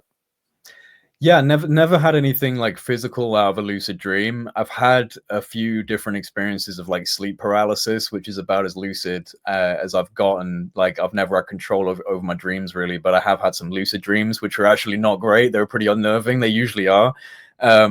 Which one of them was accompanied by very strong vibration, which I know what that is. Like I know that my essence was kind of like oscillating between being in my body and being out of my body at that point, when you get that incredibly high pitched tone and the vibration inside your body. So yeah, I mean, I've had like some weird dream style experiences, but nothing crazy. And what was the other one? There was one other thing on that list. Channeling, or what you would consider channeling. So I mean, in two instances, I'd say yes. Although I'm not one of those. I'm personally, I don't go around saying I'm a channeler or anything like that. Like I kind of get uncomfortable with those titles, because I think everyone can do this stuff, and I get worried about like, I'm not trying to be special. But I think about, I'm a guitarist. Like I played guitar since I was 7 years old, and like there's a lot of guitarists in my family. And that's definitely a flow state thing for me, where I'll be playing the guitar and I'll just stop thinking about what chords I'm playing. And that's always the best music, when I'm locked out, not thinking, it's all flowing. That's always the best music. And it does happen when I'm writing as well, when I feel very inspired to write down an idea, and it'll be like 2 o'clock in the morning, and I'll just have like a little bit of an idea, and I'll write a sentence, and before I know it, I'm just writing page after page after page, and I'm barely thinking about what I'm typing. And usually when I put that stuff together and record it, that's the stuff that resonates the most with people. And I find that fascinating because I like, for me, you're taking a backseat. I think that is plugging into the unified field or the Akashic record. You know, you're a conduit for something at that point. And I only say that because I've noticed that when I'm in those states and I actually write those thoughts down and I put it into a format and I show it to the world via my YouTube channel, those are the things that really do seem to resonate with people. So for me, I'm like, right, well, you know, I'm happy that I was able to do that, but it's not really coming through me. So I would call that a flow state or a download or channeling. But I think it's actually just you opening up the aperture of your own mind. You know, it's always there, that channel. Like I kind of consider the imagination an actual bridge to another dimension almost. Like inside your head is access to this dimensional space that can't really be understood. And I can think of an orange right now, and I can see an orange in my head, even though I'm not seeing one in front of me, and there's certainly not one on the screen. So that's what I'm talking about, this weird space, this weird dimensional space. That seems to be where we plug into information. And that's where intuitive geniuses like Nikola Tesla and all these people, they were operating with that wider aperture. So I think we can all widen it. We can all widen it. But are you trying? Are you actually trying to do that? If not, then, you know, you're probably, you know, not going to have as many insights as someone who's actually attempting to open their consciousness up and is doing the meditation or is doing the things that are needing to cleanse the body. And yeah, so I think we're all capable of doing that stuff, like downloading and channeling and all of these things. And I'd say it comes out for me in guitar playing sometimes, and it comes out for me when I'm very intuitively inspired to write down an idea. Beautiful. Yeah, I couldn't agree more. You know, I go into flow states definitely with the didgeridoo, and that's, you know, it's a combination of, you know, basically ecstatic breath work or whatever, you know, or labored breath work, and then, you know, just it's pretty amazing. And I know what the flow state feels like for a musician, so I can totally relate. Yeah, it's pretty amazing. I've channeled before, and the reason I asked that is because I see a lot of similarities in, you know, things that you say and what we're talking about. But I've was channeling part of my growth pattern. I went through this process of channeling. I channeled Archangel Michael, Jesus, Palladian, and one time I was channeling Osiris, and I was going back and forth and like channeling Osiris and Jesus back and forth, like both at the same time. And finally I was always coherent during this channeling, like this a verbal channeling I used to do, and I was coherent during this channeling, and Drew kind of from the back, like consciously asked, like, you know, both you guys sound like the same vibration, you know, it sounds like the same vibration coming. And that's when everything stopped. I haven't channeled anything other than source since then. And the first channeling come through in this message was, I'm the source of all creation. And because I was also questioning at the time in my mind, just a thought of why people call this thing source. Why is that? Why are people calling this thing source? And then it spoke to me. It said, I'm the source of all creation. You are the creator through the power of manifestation. Step into your power to facilitate upcoming evolutionary shift. And that's when everything started taking a whole nother change. You know, I went from the ceremonies and the, I don't know, I don't know, I'm at a loss for words right now, but the ceremonies that led me to that understanding, I went from relying on them, and now I'm just giving them gratitude as part of my path, if it makes sense. Yeah, absolutely. Definitely is. So what's your take on the world these days? Like, where are we going? What do you see all of this? I mean, especially over in the United States. I'm sure that you guys kind of get a drift of a different.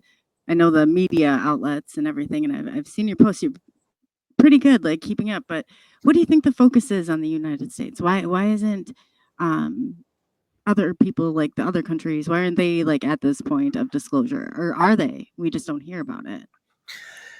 Well, I mean, the French government was pretty open a number of years ago about their interest in this. I think the UKG, like my government, we're very good at being quiet and diplomatic in terms of British sensibility and how we engage politically.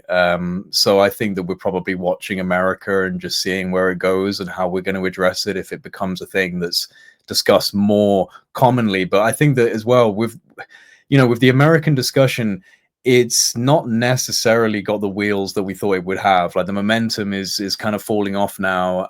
There's only a handful of people in the congressional arena that are actively engaged, and they seem to be losing steam. I mean, my God, I've talked to Congressman Burchett so many times over the years, and it just feels like the energy is starting to dissipate.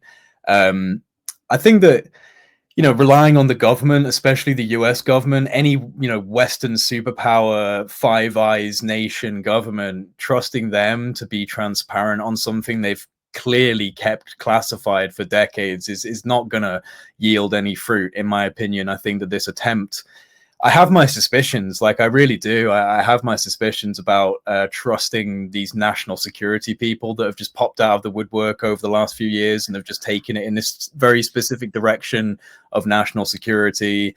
And I understand that there is a certain level of, political language that needs to be used to kind of get this into the congressional hearings. And we've done that now. And it's still just a national security threat, sovereign airspace, threat. And, I don't necessarily trust that narrative. I don't necessarily trust the people who are pushing it, because I started off extremely supportive of things like To the Stars Academy when it first came around. Stars.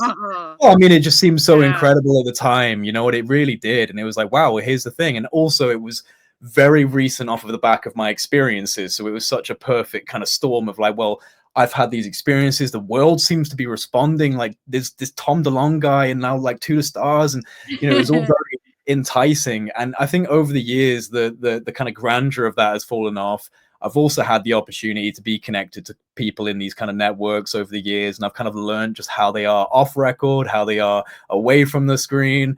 And I just, I feel like this whole thing has been placed into the hands of a group of people from the national security world.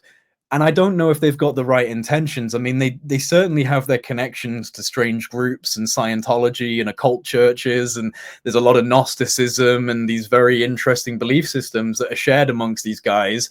And I have, some very talented researchers who I'm good friends with who look at this whole thing and go, I kind of feel like they're doing a great work. Like it feels like they're trying to manifest their own belief system into reality, and they're using the UFO kind of platform as their way of doing it. Now, the reason I say that is because you think about, for example, like Tom DeLonge, right? When Tom DeLonge first came out and started talking about this subject, he was actually in Stephen Greer's camp. He was originally very tight with Stephen Greer, and Greer was having him over to his house, and they were going out and doing CE5s.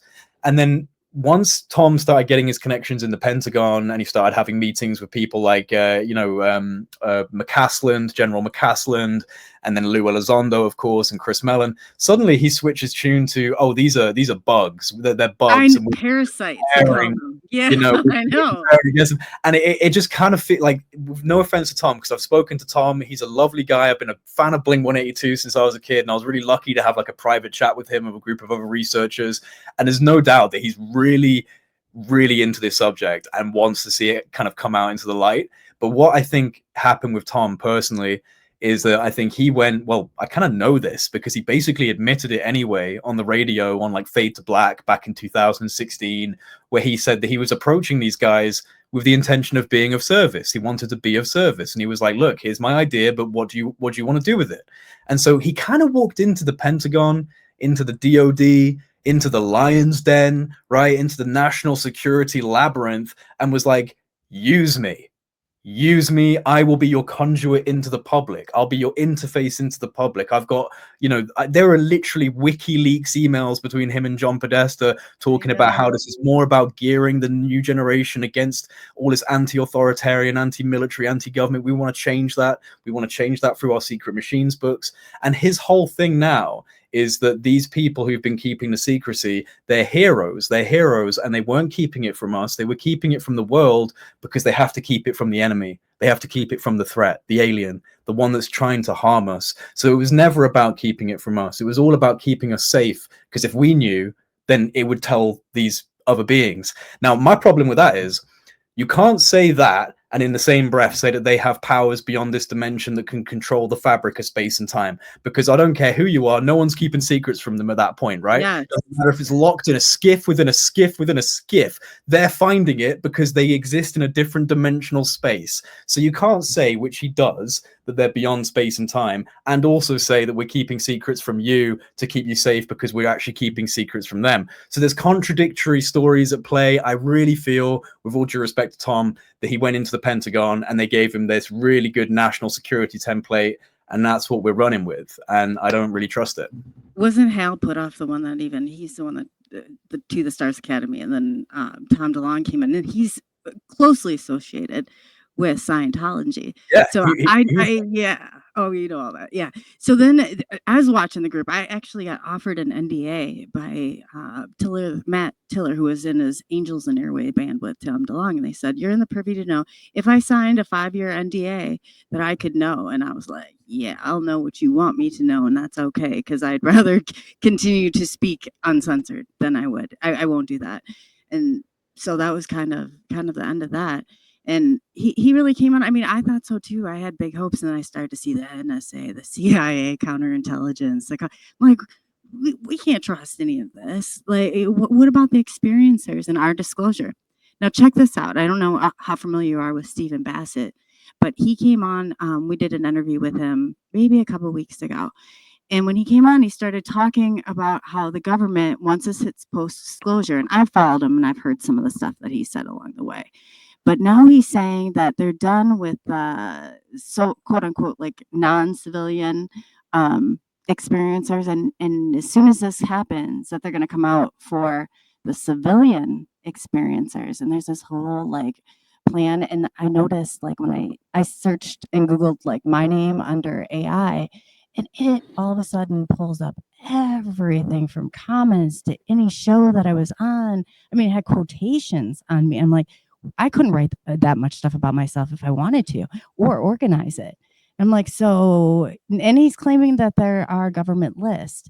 So I'm just wondering if you heard anything about that. Nobody's talking about it. I think I was the only one that had their mouth dropped to the ground, because I thought, oh, here we go. Now I'm going to be, hopefully that's just like one of their scare tactics, that I'm not going to end up in some weird lab being probed and whatever. But yeah, he was singing a totally different tune on it. I couldn't believe it.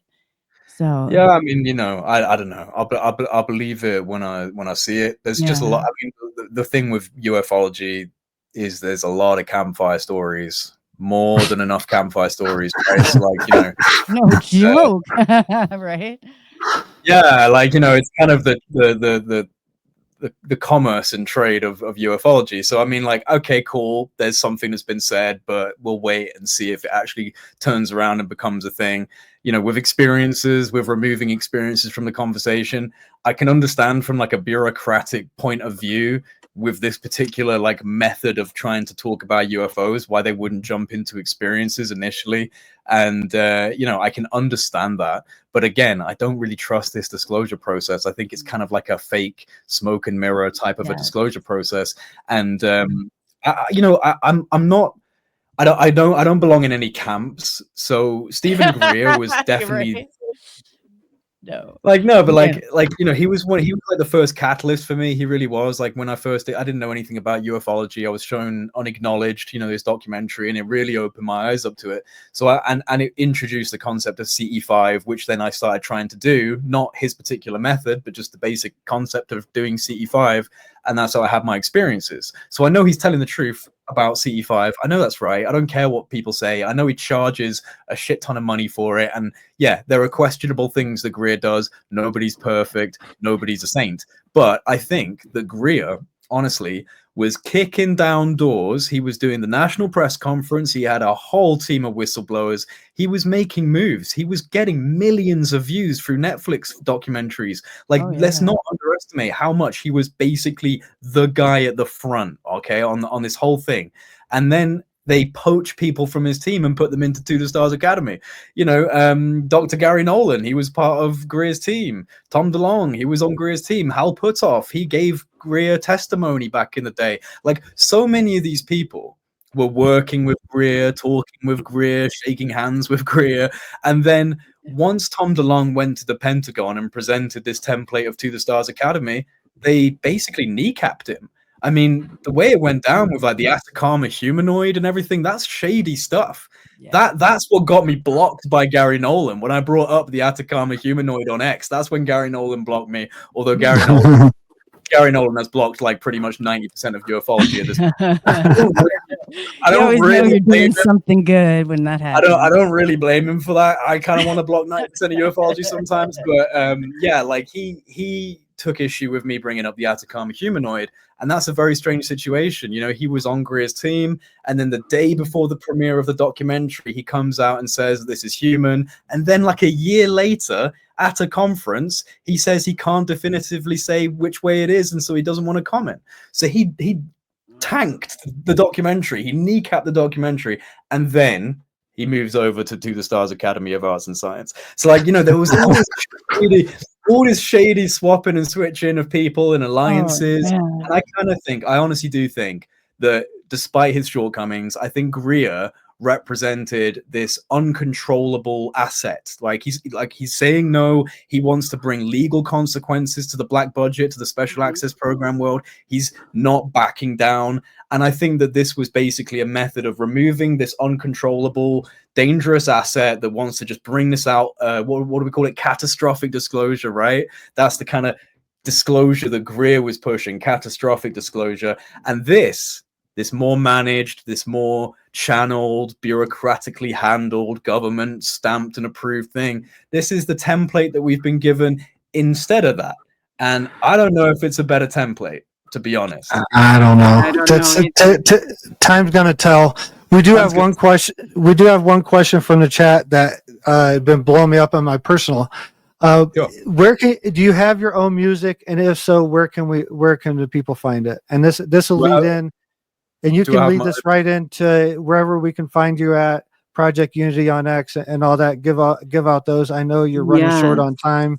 So, yeah, if you have music out there, where can we find it? I don't really have.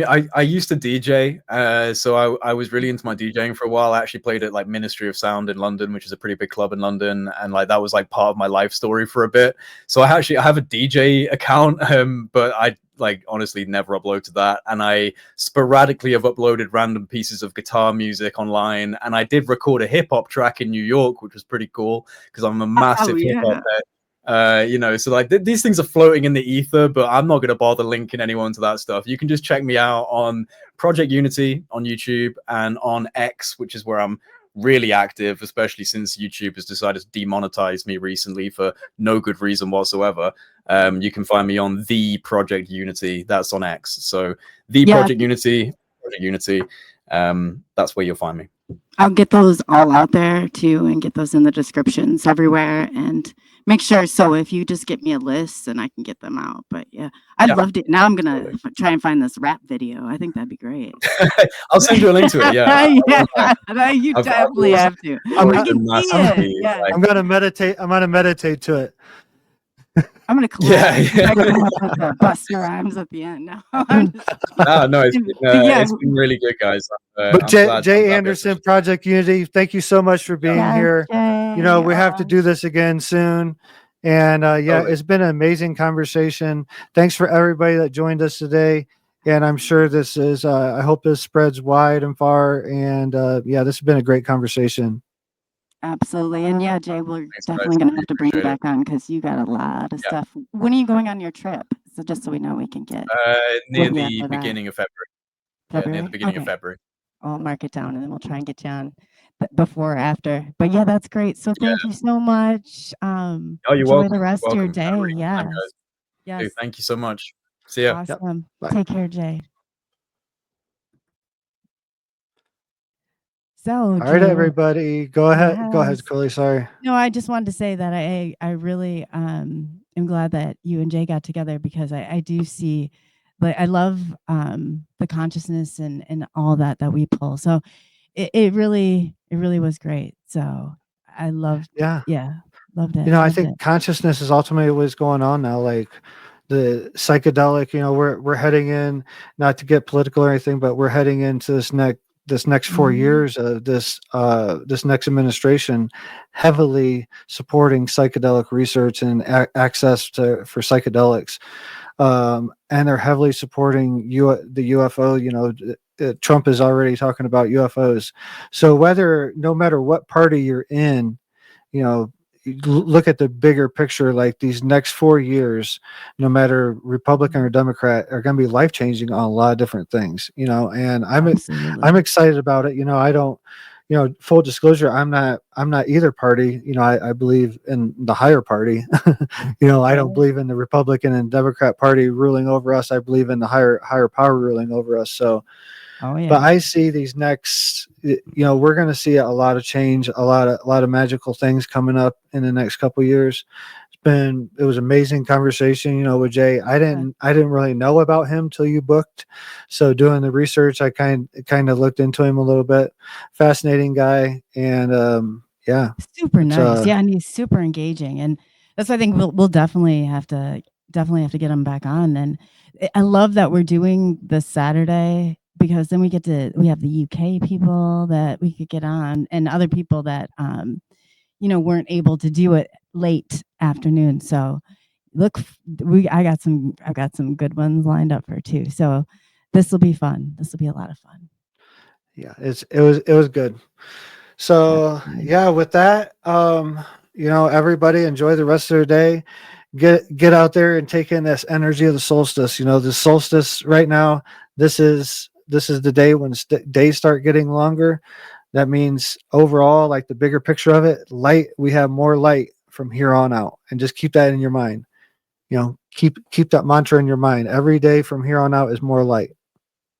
Absolutely. Absolutely. That's a great way to end it. So thank you for taking the journey into the unknown with SNX Radio, also Helix at rockradio.live.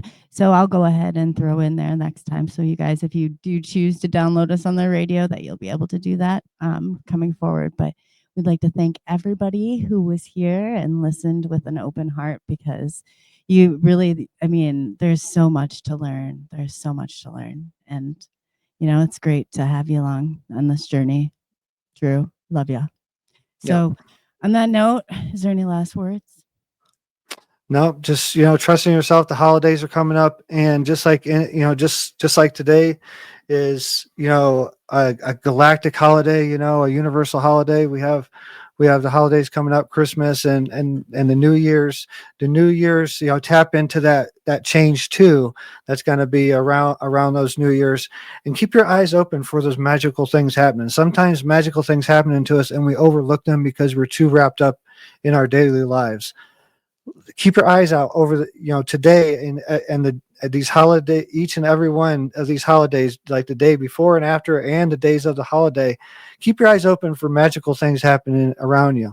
Let the universe show itself. Look for the universe showing itself. It's there. It's trying to speak to you. So just open your eyes and open yourself up to that vibration. Absolutely. And Drew's great. I mean, like, reach out to him. He's like, a person, like, not like a person. You're a person. I have all your stuff too. So if I missed any of your socials in the description, please let me know. So Yeah, you can, not to be trashy, but you can Google me. You can yeah, find me Drew's everywhere. You can find me anywhere. Just Google me. Yeah, no, you're like, what, you bank on interviews and stuff like that. I'm like, you're always on. Drew, it's like one person you can call and be like, hey, last minute, hey, I'll do it. I'm like, talk about aliens, talk about Bigfoot. Let's do it. yeah, Anything. yes, Talk about yes. homesteading.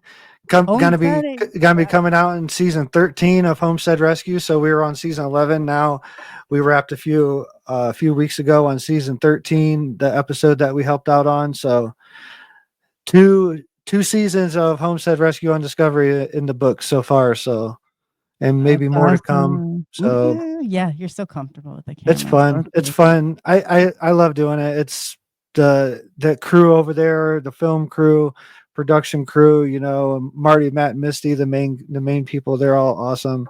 It's just always fun. It doesn't even seem like work when you're doing it, but so yeah. I'm looking forward to more stuff to come. Getting ready to go to Vegas. Yeah, flying to Vegas on the 2nd. Are you going in for the Bob Lazar thing that's coming up? Or No, I'm going to do Sean Kelly's podcast, the Digital Social Hour. So Yeah, I knew it's that too. it's ranked in the top 100 on all podcasts. So Yeah, go it's like Drew. number 1 on self help, That's or top 10 in amazing. self help or something like that. But it's pretty big. He's got 11 million on Instagram, so Awesome. he's Well, got you a have to big let us following. know when it is so we can get it out there and everybody. Is it live or is it pre-recorded? Oh, it'd be pre-recorded, yeah. But Pre-recorded. Billy's been on there. Donald Trump Jr. He just interviewed Donald Trump Jr. the other day, so that same level of platform, and yeah, he's had all types of people on. He's had tons of people on, but But he he hasn't gets had Drew yet, so that's no, amazing. it's gonna be interesting. I'm gonna do the whole live telekinesis thing. So, Oh, yeah. but he hooked me up with one of Sean Ryan's producers, and he knows him, so it's actually one of his talent scouts too for his podcast. They share the same guy, so he hooked me up with him. So it's in God's hands right now. Sean, if you're listening, like, let's do this. Joe, if you're listening, let's do this. You ain't gonna be disappointed. So pick up the phone and call me. And anyone out there that's listening, if you got any connections to these people, make the connection, make a Christmas miracle happen for me. I was listening to an interview I did at the beginning of the year, and I was talking, and someone asked me, what are my goals for 2024? I was like, by the end of 2024, I want to have contact with Joe and be either set up or on his podcast. So time's ticking. If you're out there and if you got the connection, make it happen. I'd appreciate it. So Yeah, you have to ask Jay too in a chat. He'd probably help you. Yeah, maybe so. Who knows? Well, I know he follows them. So Yeah, it's very possible that either their people or they're watching right now, or maybe they signed out when he went off, but hopefully they're still watching. Combat vet, near-death experiences, psychedelics, all types of different ceremonies. So let's do this if you're a listening. wise teacher. Drew has this way. I could say something and people are like, huh? Like, what did she just say? But Drew does it in such a way that people are able to learn from it. So you have that gift and that talent. So I'd love to see you use it. I'm cheering you on. You know that. It's gonna happen. I've started I had my cliche thing is I have a dream before something big happens like that. And I had a dream. I was like in the green room, getting ready to go either on Joe's it's Joe's show. And I kind of had it envisioned, kind of had this message that it was going to be Sean and Joe. And I was going to be found through Sean. Joe was going to find me through Sean. So who knows? It will happen. It will happen. It'll happen. Yeah. And especially like when I start having dreams about stuff. I had, before Homestead Rescue, I had a dream when we were going through the application process. I woke up like gasping one night, and I woke up Ella. I was like, babe, I just had this crazy dream. I was like, the Homestead Rescue crew pulled up, and Marty stepped out, and I shook his hand. I went through the whole deal, like, hey, we're the Rainies from Homestead Rescue and stuff, the whole spiel they do before everything. And I had that like dream, like really real dream, really real for me. Like lucid, yes. And then when it happened in real life, like, it was about a year later, but it happened. And the time frame on it's every time I've had something like that, it's always been less and less. So it's getting that way too. Yeah. Yeah. It used to be like I'd think of something and then it would happen within like 6 weeks. Now it's like I think of it, it's like almost instantly. It's like stuff like that. So it's speeding up, and that's why I said this drone thing, whether it's drones or UFOs, UAPs, whatever it is, it's sparking a conscious spark in us. It's an excitement. It's Right. it's an excitement, it's a And we gotta curiosity, keep it.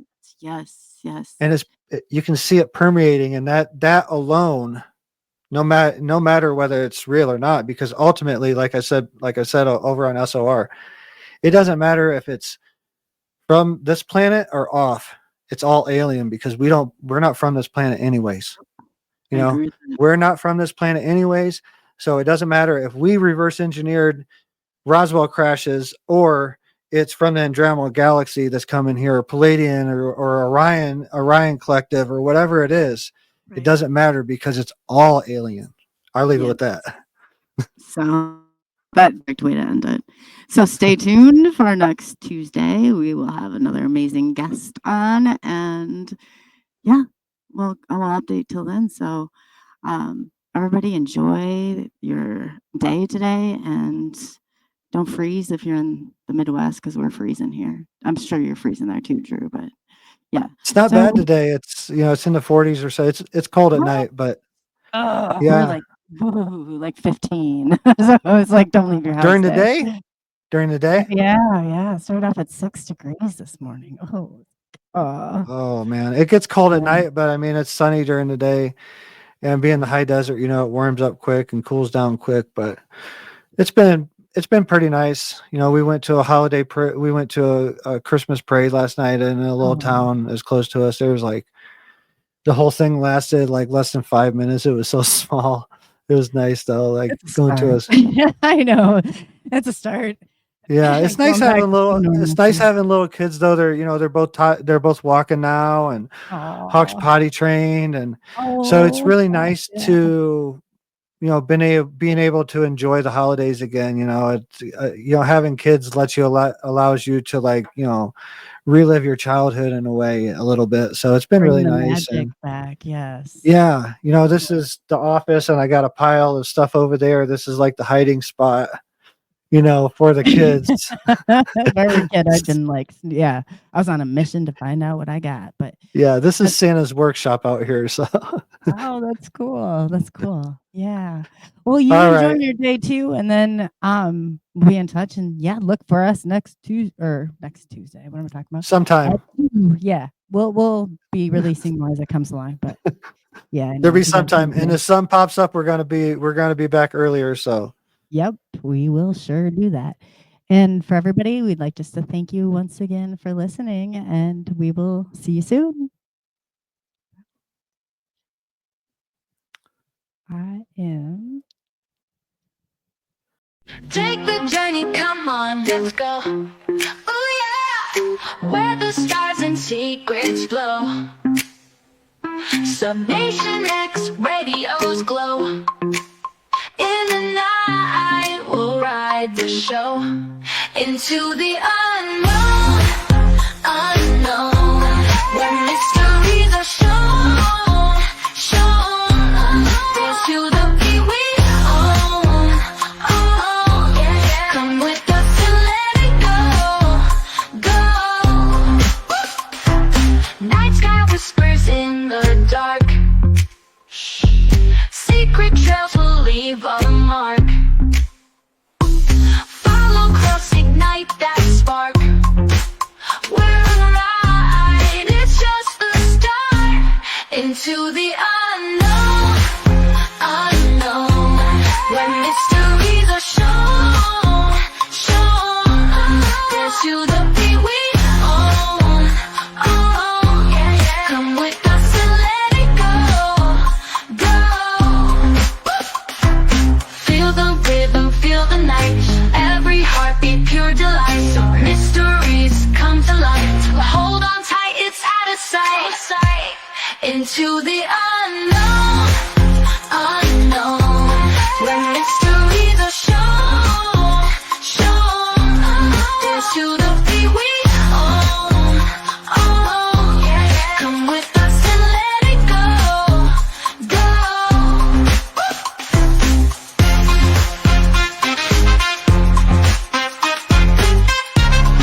sight, out of sight.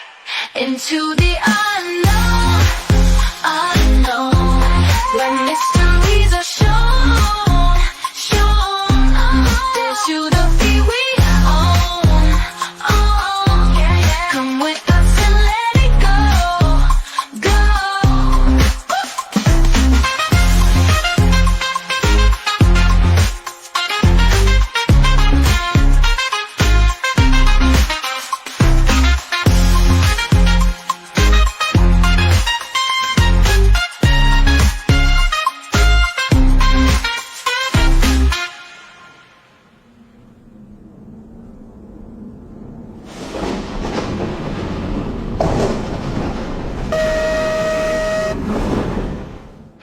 Feel the rain, come on, let's go. Feel it. Oh yeah. Where the stars and secrets flow so bright.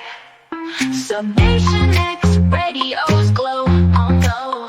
In the night we'll ride the show into the unknown, unknown. Where mysteries are shown, shown. Dance to the beat we own. Come with us and let it go, go, go.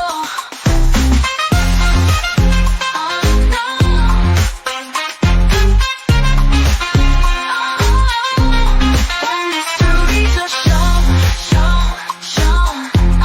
Dance to the